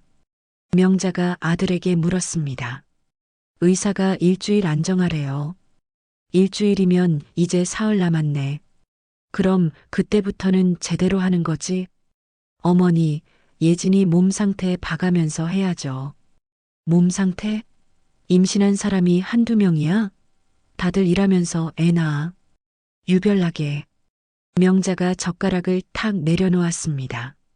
솔직히 말할까? 나는 이 결혼 처음부터 반대였어. 돈도 없고 집안도 없는 여자가 우리 아들한테 무슨 도움이 돼? 이제 애까지 생기니까 짐만 되잖아. 그 말이 방 안에 누워있던 예진의 귀에 들렸습니다. 짐? 자신이 짐이라는 말이었어요.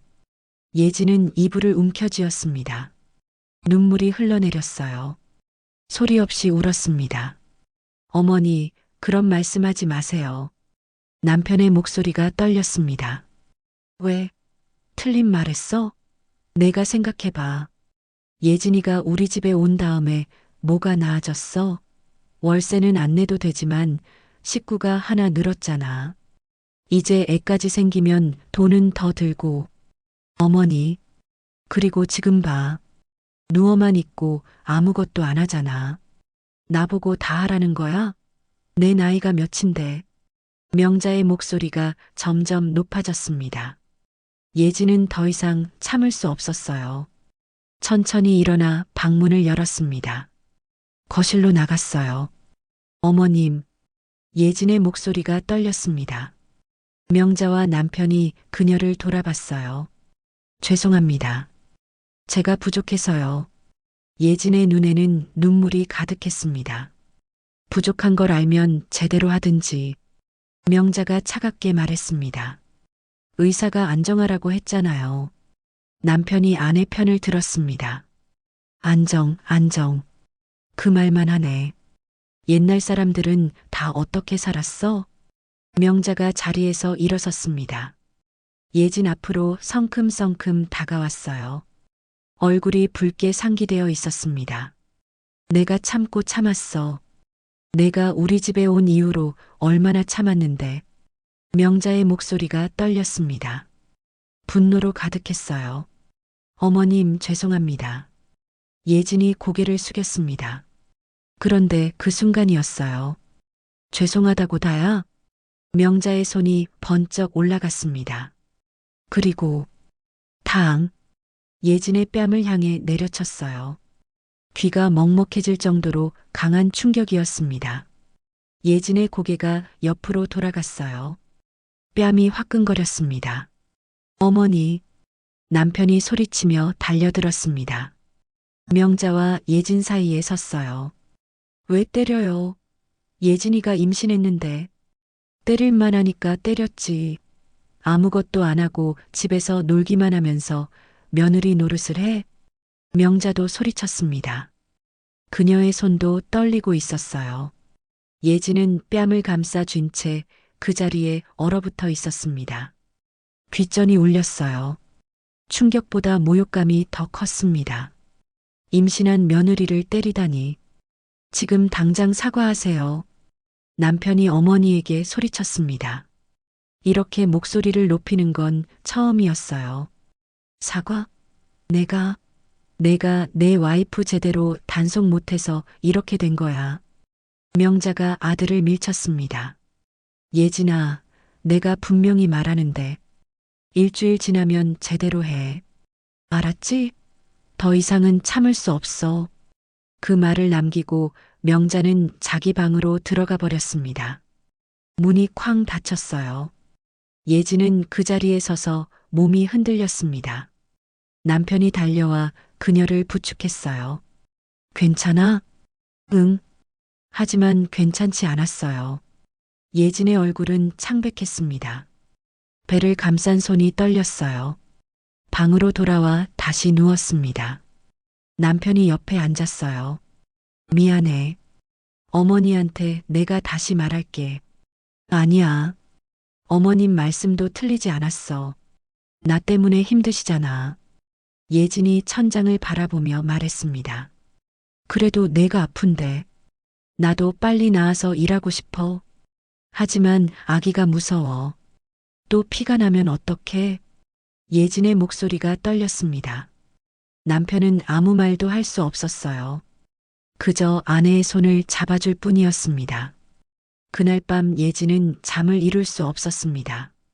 명자의 말이 계속 귓가를 맴돌았어요. 짐, 도움이 안 되는 존재, 유별난 사람.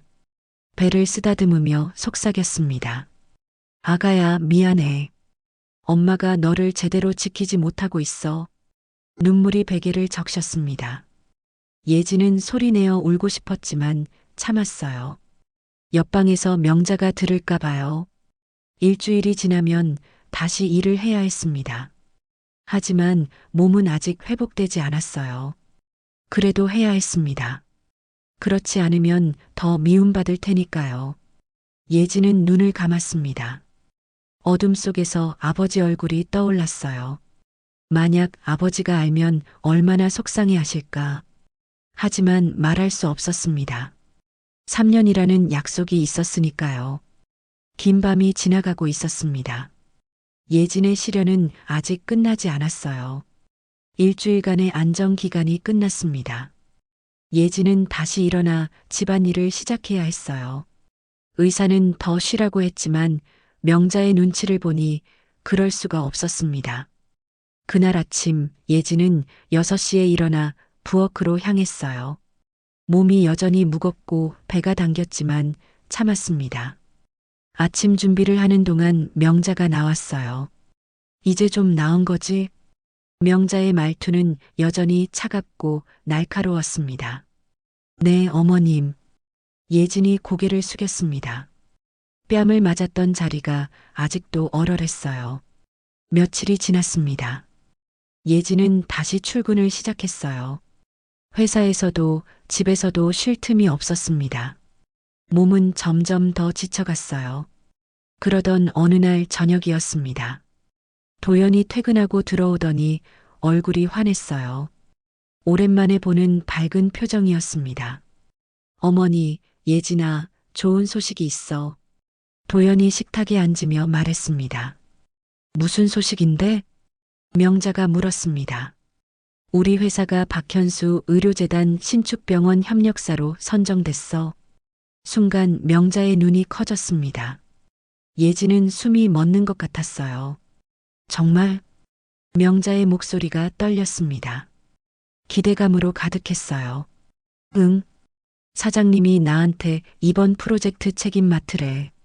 잘하면 승진도 가능하대. 도연이 환하게 웃었습니다.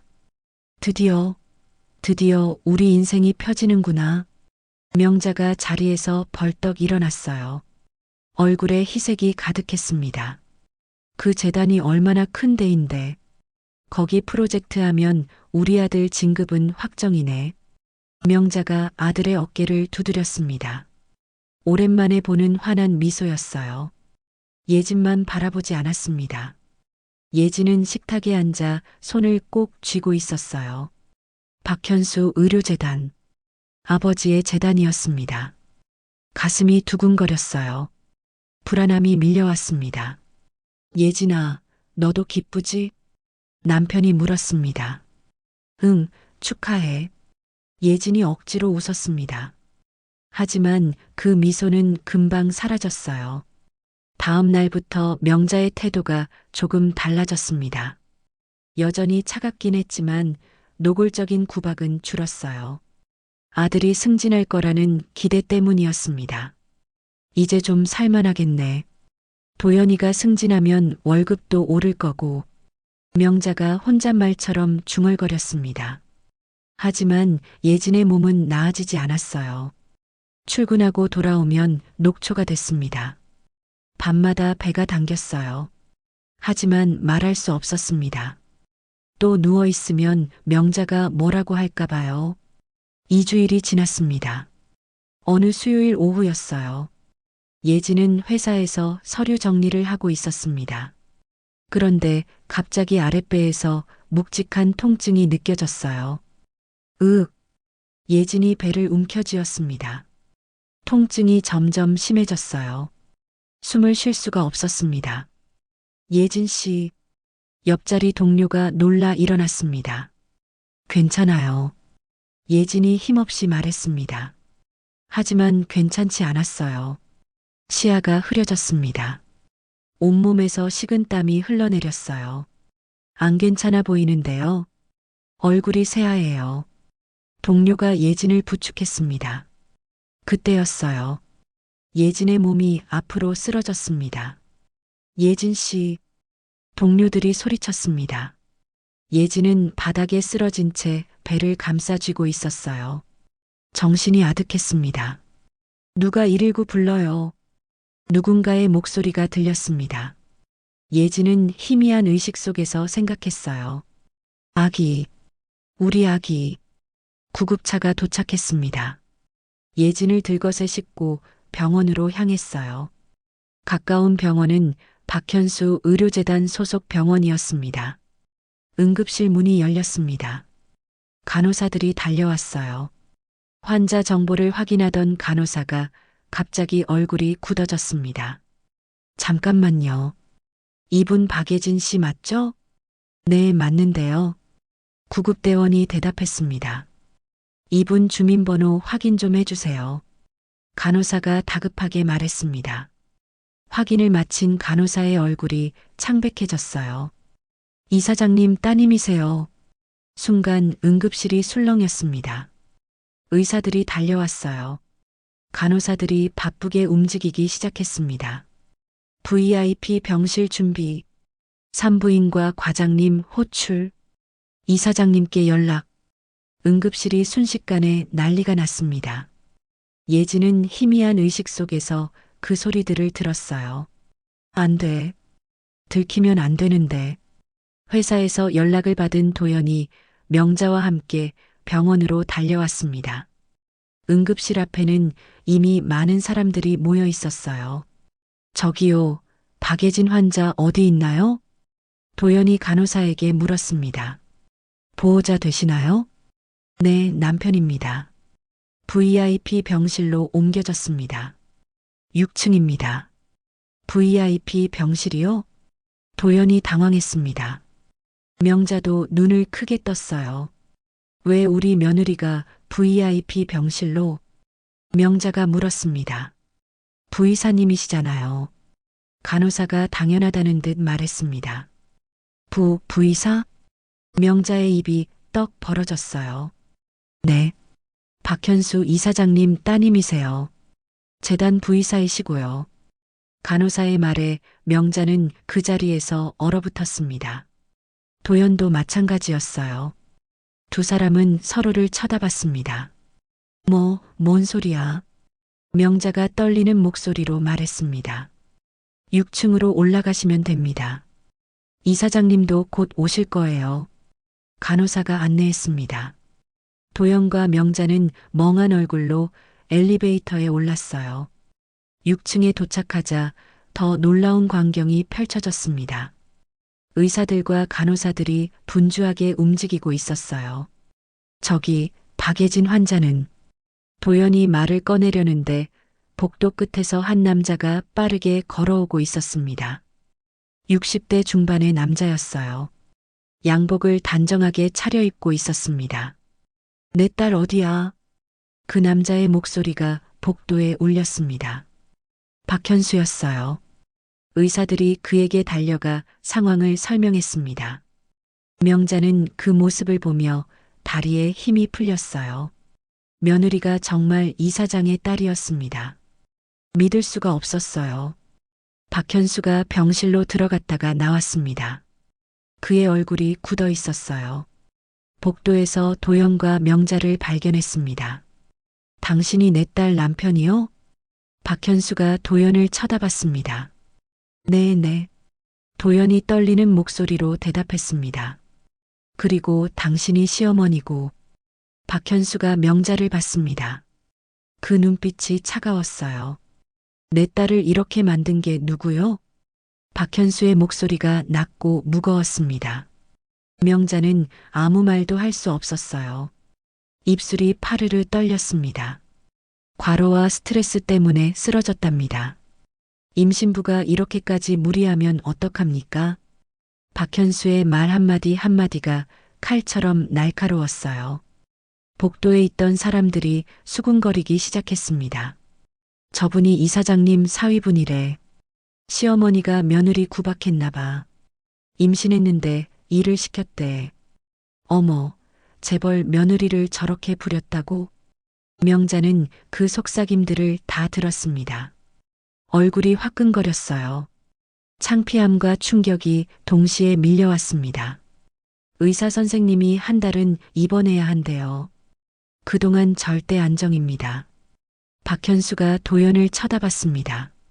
남편이면 아내를 지켜야지. 이게 뭡니까?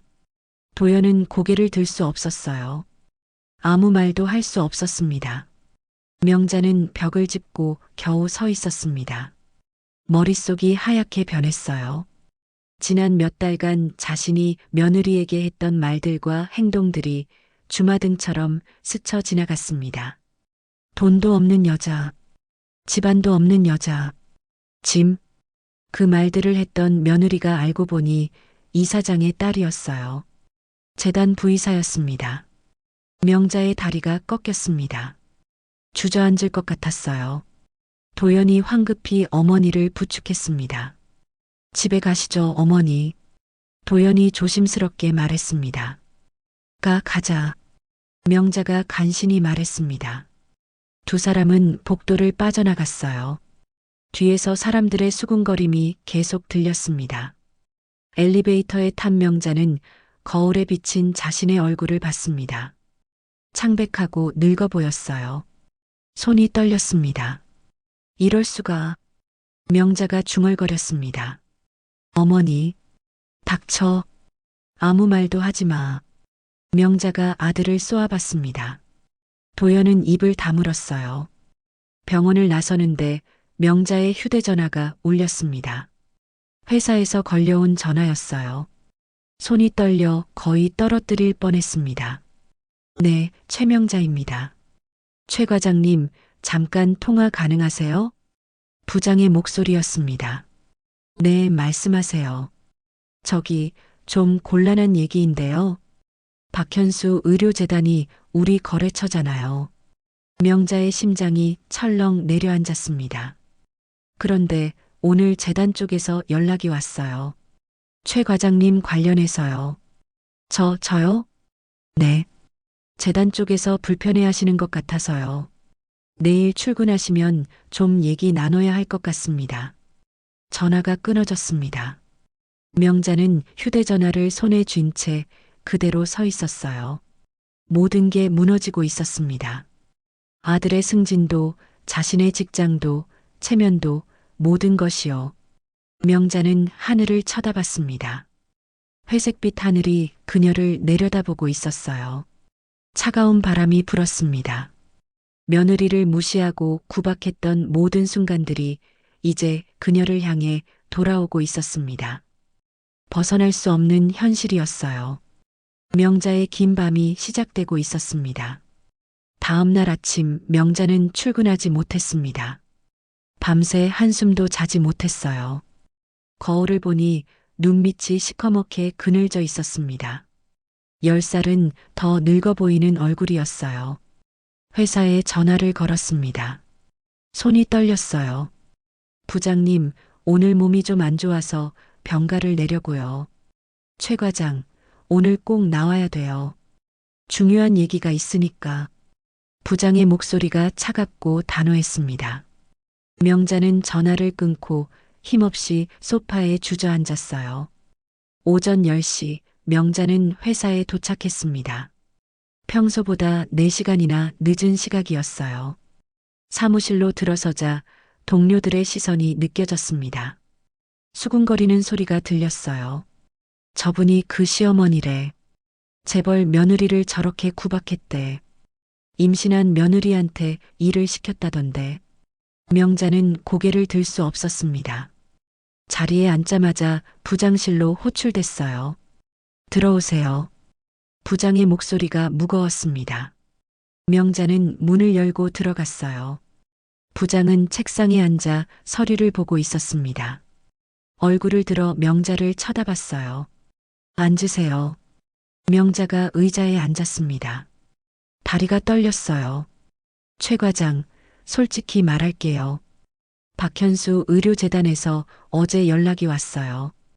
부장이 서류를 내려놓았습니다. 재단은 우리 회사 최대 거래처입니다. 근데 재단 쪽에서 최 과장이 계속 근무하는 것에 대해 불편함을 표했어요. 명자의 얼굴이 창백해졌습니다. 그게 무슨... 회사 입장에서는 거래처를 우선할 수밖에 없어요. 이해하시죠? 부장의 말이 칼처럼 날카로웠습니다. 그럼 저보고 어쩌라는 겁니까? 명자의 목소리가 떨렸어요. 사직서를 내시는 게 좋을 것 같습니다. 명예퇴직 형태로 처리해 드릴게요. 명예퇴직. 사실상 해고였습니다. 명자는 입술을 깨물었어요. 항변하고 싶었지만 할 말이 없었습니다. 자신이 잘못한 게 맞았으니까요. 알겠습니다. 명자가 힘없이 대답했습니다. 부장실을 나와 자리로 돌아왔어요. 동료들이 힐끔힐끔 쳐다봤습니다. 명자는 서랍을 열어 개인 물건들을 챙기기 시작했어요. 20년을 다닌 회사였습니다. 추억이 담긴 물건들이 서랍 가득했어요. 명자는 그것들을 하나씩 상자에 담으며 눈물을 참았습니다. 최 과장님, 뒤에서 목소리가 들렸습니다. 돌아보니 후배 직원이었어요. 그동안 수고하셨어요. 후배가 조심스럽게 말했습니다. 위로인지 조롱인지 알 수 없는 말투였어요. 명자는 고개만 끄덕였습니다. 짐을 다 싸고 회사를 나섰습니다. 엘리베이터를 타고 1층으로 내려갔어요. 로비를 지나는데 경비 아저씨가 인사했습니다. 오늘 일찍 퇴근하세요? 네. 명자는 짧게 대답하고 밖으로 나갔습니다. 다시는 이 건물에 들어오지 못할 거라는 생각이 들었어요. 가슴이 먹먹했습니다. 집으로 돌아오는 길, 명자는 동네 슈퍼에 들렀습니다. 장을 봐야 했어요. 슈퍼 문을 열고 들어서자 주인 아주머니가 눈을 휘둥그레 떴습니다. 어머, 최 씨. 아주머니의 목소리가 묘하게 들렸어요. 안녕하세요. 명자가 인사했습니다. 저기, 며느리 좀 어때요? 아주머니가 물었습니다. 명자는 굳어졌어요. 괜찮아요. 뉴스 봤어요. 재단 이사장 따님이라며? 어머, 깜짝 놀랐어요. 아주머니가 말을 이었습니다. 우리 동네에 그런 분이 사셨다니. 근데 병원에 입원했다면서요? 네. 명자는 더 이상 대화하고 싶지 않았어요. 급히 필요한 것만 집어들고 계산했습니다. 조심히 들어가세요.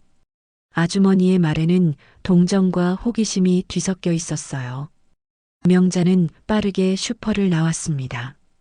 집으로 가는 골목길에서 이웃 아주머니들과 마주쳤습니다. 그들은 명자를 보더니 수군거렸어요. 저분이 그 시어머니래. 에그머니, 며느리가 불쌍하게. 명자는 고개를 숙이고 빠르게 걸었습니다. 귀를 막고 싶었어요. 집에 도착했습니다. 문을 열고 들어서자 텅 빈 거실이 그녀를 맞이했어요. 도연은 출근했고 예진은 병원에 입원 중이었습니다. 혼자였어요. 명자는 소파에 털썩 주저앉았습니다. 손에 들고 있던 짐을 내려놓았어요. 텔레비전을 켰습니다. 지역 뉴스가 나오고 있었습니다. 그때였어요. 박현수 의료재단 부이사이자 차기 이사장으로 내정된 박서윤 씨가 과로로 응급실에 실려가 현재 입원 치료 중인 것으로 알려졌습니다. 명자의 손이 멈췄습니다. 화면에 예진의 얼굴이 나왔어요.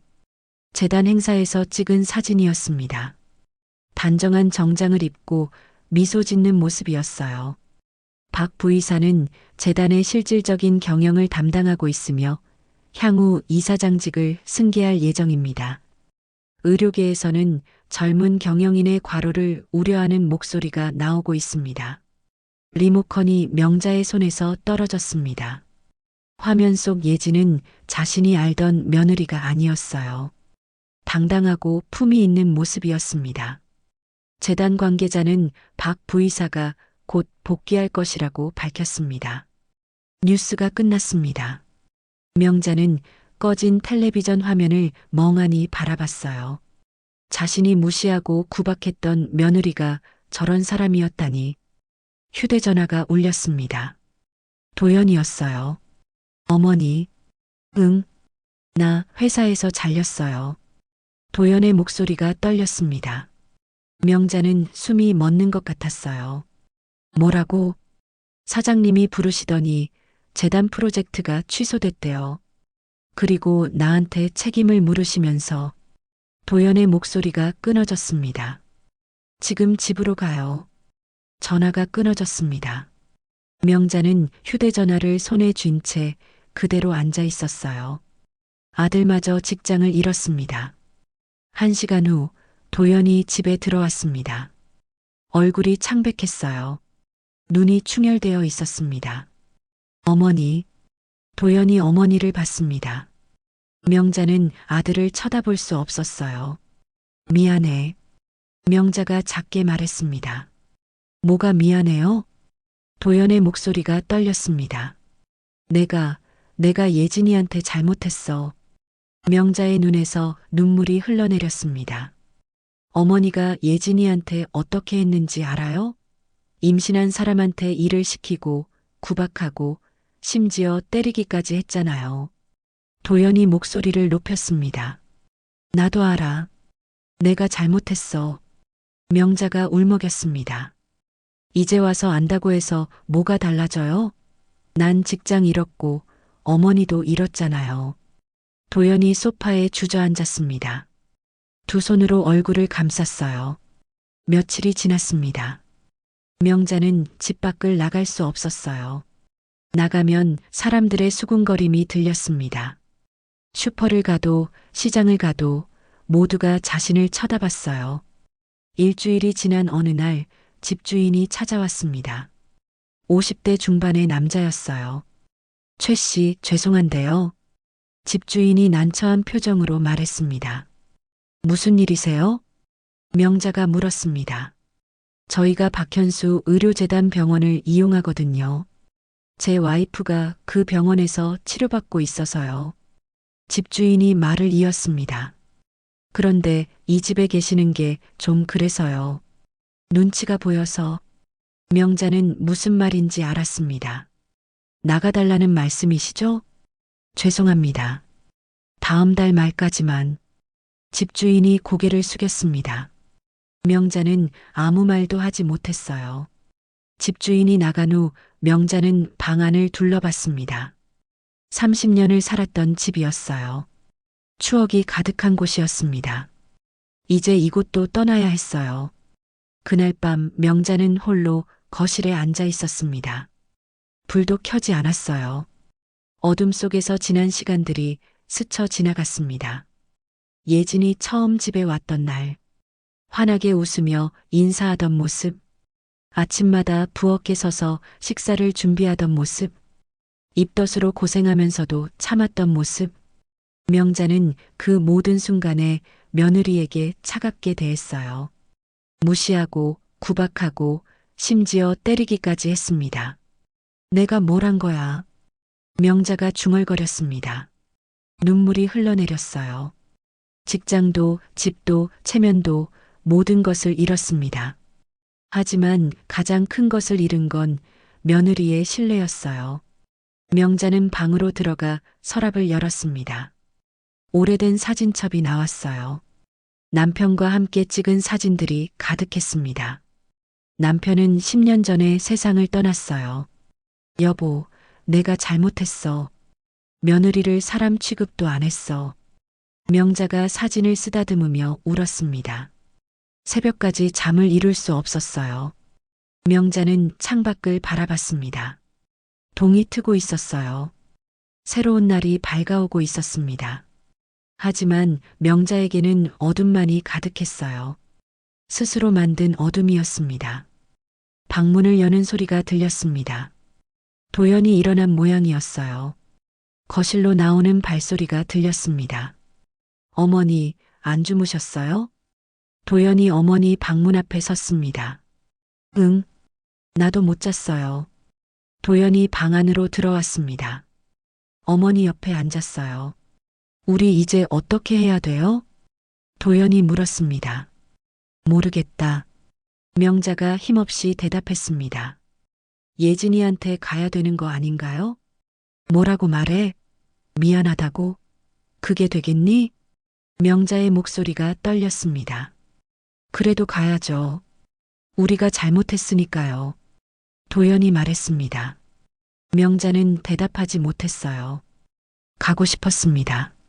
무릎 꿇고 사과하고 싶었어요. 하지만 용기가 나지 않았습니다. 며칠이 더 지났습니다. 명자는 점점 초췌해졌어요. 밥도 제대로 먹지 못했습니다. 밤마다 악몽을 꿨어요. 더 이상 참을 수 없었습니다. 명자는 결심했어요. 예진을 찾아가야 했습니다. 3개월이 흘렀습니다. 계절이 바뀌어 가을이 깊어가고 있었어요. 예진은 강남 아파트에서 남편과 함께 살고 있었습니다. 임신 9개월이 되었어요. 배가 많이 불러왔습니다. 매일 아침 예진은 아파트 창가에 서서 밖을 바라봤습니다. 높은 층이라 도심이 한눈에 들어왔어요. 저 멀리 재단 건물이 보였습니다. 곧 저기로 돌아가야지. 예진이 혼잣말처럼 중얼거렸습니다. 출산 후 육아휴직을 마치면 재단으로 복귀할 예정이었어요. 부의사로서 업무를 재개하고 언젠가는 이사장직을 승계하게 될 것입니다. 예진아, 아침 먹어. 남편 도연이 식탁을 차리며 불렀습니다. 도연은 재단 산하 건설회사로 자리를 옮겼어요. 이전보다 급여도 나아졌고 분위기도 좋았습니다. 무엇보다 아내를 배려하는 회사였어요. 응, 갈게. 예진이 식탁으로 갔습니다. 도연이 정성스럽게 차린 아침이었어요. 미역국과 밥, 그리고 반찬 몇 가지였습니다. 맛있어 보이네. 예진이 웃으며 말했습니다.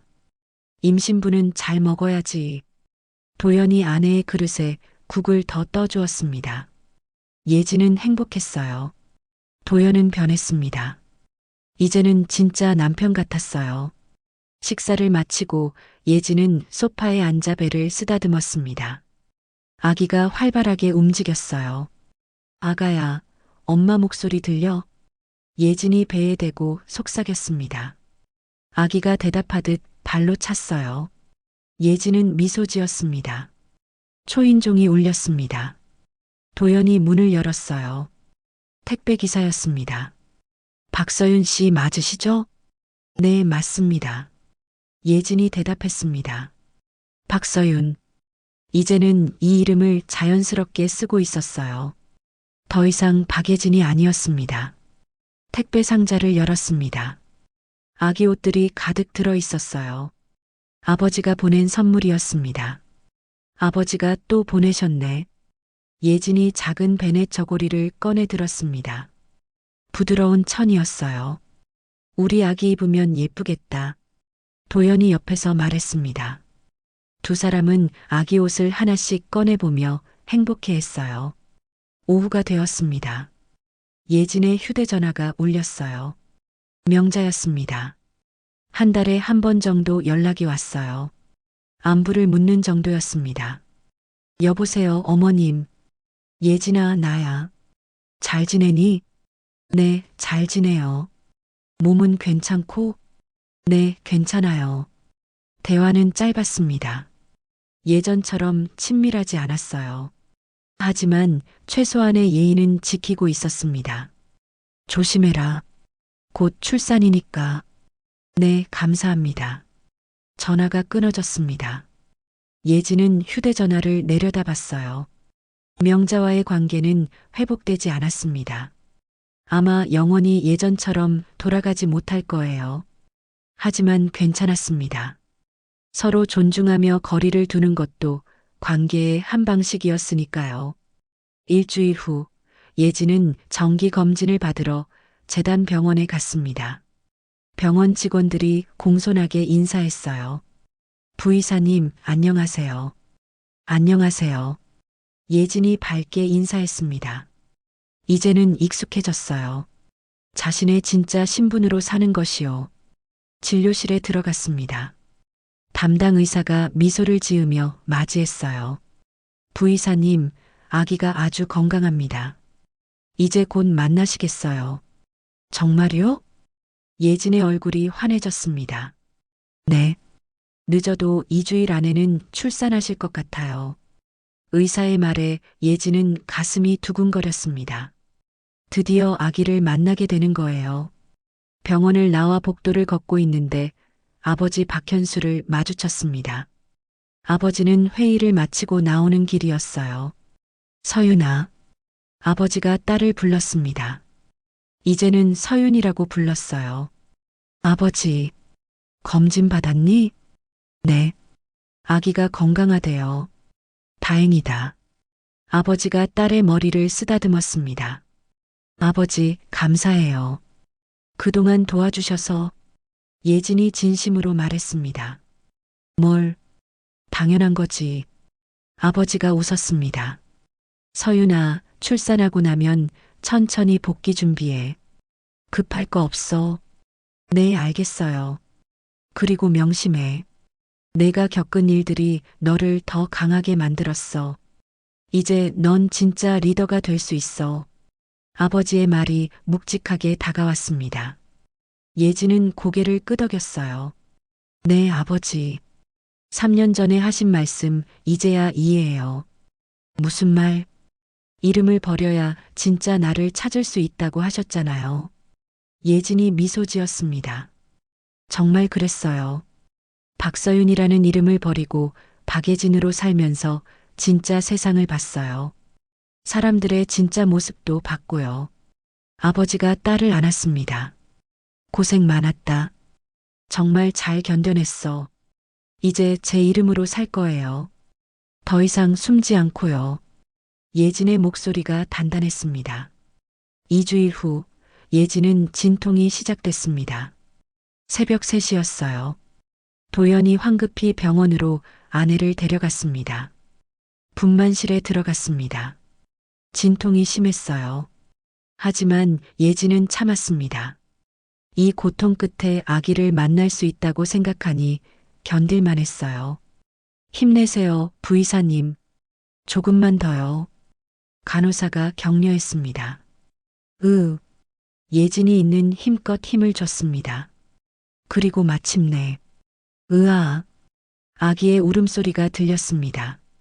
예진은 눈물이 쏟아졌어요. 드디어 만났습니다. 자신의 아이를요. 건강한 여자아이예요. 의사가 아기를 예진의 품에 안겨줬습니다. 작고 연약한 생명이었어요. 예진은 아기를 내려다보며 울었습니다. 행복한 눈물이었어요. 아가야, 엄마야. 드디어 만났네. 예진이 아기에게 속삭였습니다. 아기가 작은 손을 움직였어요. 예진의 손가락을 꼭 쥐었습니다. 고마워. 엄마 곁에 와줘서. 예진은 아기를 가슴에 품었습니다. 이 아이를 지키기 위해 얼마나 많은 일을 겪었는지. 하지만 모든 게 가치 있었어요. 병실로 옮겨졌습니다. 도연이 들어왔어요. 아내와 딸을 보며 눈물을 흘렸습니다. 예진아, 정말 고생했어. 우리 딸이야. 예쁘지? 응, 정말 예뻐. 도연이 조심스럽게 아기를 안았습니다. 아기는 평화롭게 잠들어 있었어요. 다음 날 아버지 박현수가 병실을 찾았습니다. 손주를 보러 온 것이었어요. 우리 손녀 보자. 아버지가 아기를 안았습니다. 얼굴에 미소가 가득했어요. 이름은 지었니? 박지우로 하려고요. 예진이 대답했습니다. 지혜로울지 우주. 지혜롭고 넓은 사람이 되라는 뜻이에요. 좋은 이름이다. 아버지가 고개를 끄덕였습니다. 지우야, 할아버지야. 건강하게 자라렴. 아버지가 손녀에게 속삭였습니다. 사흘 후 예진은 퇴원했습니다. 집으로 돌아와 지우를 재단 준비해둔 아기 침대에 눕혔어요. 작은 공주 같았습니다. 잘 자라, 우리 딸. 예진이 지우의 이마에 입을 맞췄습니다. 한 달이 지났습니다. 예진은 육아에 적응하고 있었어요. 힘들었지만 행복했습니다. 지우는 하루가 다르게 자랐어요. 어느 날 오후 예진은 지우를 안고 창가에 섰습니다. 밖에는 햇살이 따사로웠어요. 지우야, 저기 보이니? 저게 엄마 회사야. 예진이 재단 건물을 가리켰습니다. 엄마가 곧 저기로 돌아갈 거야. 그리고 열심히 일할 거야. 너한테 멋진 엄마가 되기 위해서. 지우가 엄마를 올려다봤습니다. 맑은 눈동자였어요. 엄마는 3년 동안 이름을 숨기고 살았어. 그동안 많이 힘들었어. 무시당하고 구박받고 아프기도 했지. 예진의 목소리가 잔잔했습니다. 하지만 그 시간이 엄마를 강하게 만들었어. 이제 엄마는 두렵지 않아. 누구 앞에서도 당당할 수 있어. 예진이 지우를 꼭 안았습니다. 지우야, 너는 사랑받으며 자랄 거야. 엄마가 겪었던 일은 너한테 일어나지 않을 거야. 엄마가 지켜줄 거거든. 지우가 작은 손으로 엄마 얼굴을 만졌습니다. 예진은 웃었어요. 3개월 후 예진은 재단으로 복귀했습니다. 육아휴직을 마치고 부의사로 공식 업무를 시작한 것이었어요. 재단 건물에 들어서자 직원들이 박수로 맞이했습니다. 부의사님 환영합니다. 감사합니다. 예진이 환하게 웃으며 인사했습니다. 이제는 주저함이 없었어요. 떳떳했습니다. 이사실로 들어갔습니다. 넓은 사무실이었어요. 창 너머로 서울 시내가 한눈에 들어왔습니다. 책상 위에는 명패가 놓여 있었어요. 박서윤 부의사. 예진은 명패를 손으로 쓰다듬었습니다. 이제 진짜 시작이야. 예진이 중얼거렸습니다. 그날 저녁 예진은 집에 돌아와 지우를 안았습니다. 지우는 엄마를 보고 방긋 웃었어요. 엄마 왔어. 우리 공주. 예진이 지우에게 뽀뽀했습니다. 오늘 엄마 첫 출근했어. 앞으로 열심히 일할 거야. 너한테 자랑스러운 엄마가 될 거야. 지우가 엄마 품에서 재롱을 부렸습니다. 예진은 행복했어요. 밤이 되었습니다. 지우를 재우고 예진은 발코니로 나갔습니다. 밤하늘에 별이 반짝이고 있었어요. 3년 전 펜트하우스 발코니에서 했던 생각이 떠올랐습니다. 자유롭고 싶었어요. 진짜 자신을 찾고 싶었습니다. 이제 찾았습니다. 박서윤이라는 이름을 버리고 박예진으로 살면서 진짜 세상을 봤어요. 고통도 겪었지만 배웠습니다. 사람의 가치는 신분이나 돈이 아니라 마음에 있다는 것을요. 이름을 버려야 진짜 내가 보인다. 아버지의 말이 귓가에 울렸습니다. 정말 그랬어요. 박서윤이라는 이름을 버리고서야 진짜 자신을 찾았습니다. 그리고 이제 그 이름을 다시 찾았어요. 하지만 정과는 달랐습니다. 이제는 그 이름의 무게를 알았으니까요. 예진은 하늘을 올려다봤습니다. 별들이 반짝이고 있었어요. 엄마, 이제 괜찮아요. 엄마는 강해졌어요. 예진이 하늘을 향해 속삭였습니다. 바람이 불어왔습니다. 따뜻한 바람이었어요. 예진은 눈을 감았습니다. 새로운 시작이었습니다. 박서윤으로서의 진짜 인생이 이제 시작되는 것이었어요. 사연 재미있게 들으셨나요? 좋아요와 구독 버튼을 누르시면 최신 사연을 가장 먼저 만나보실 수 있습니다. 그럼 지금까지 함께 해주셔서 감사합니다. 평온한 하루 되세요.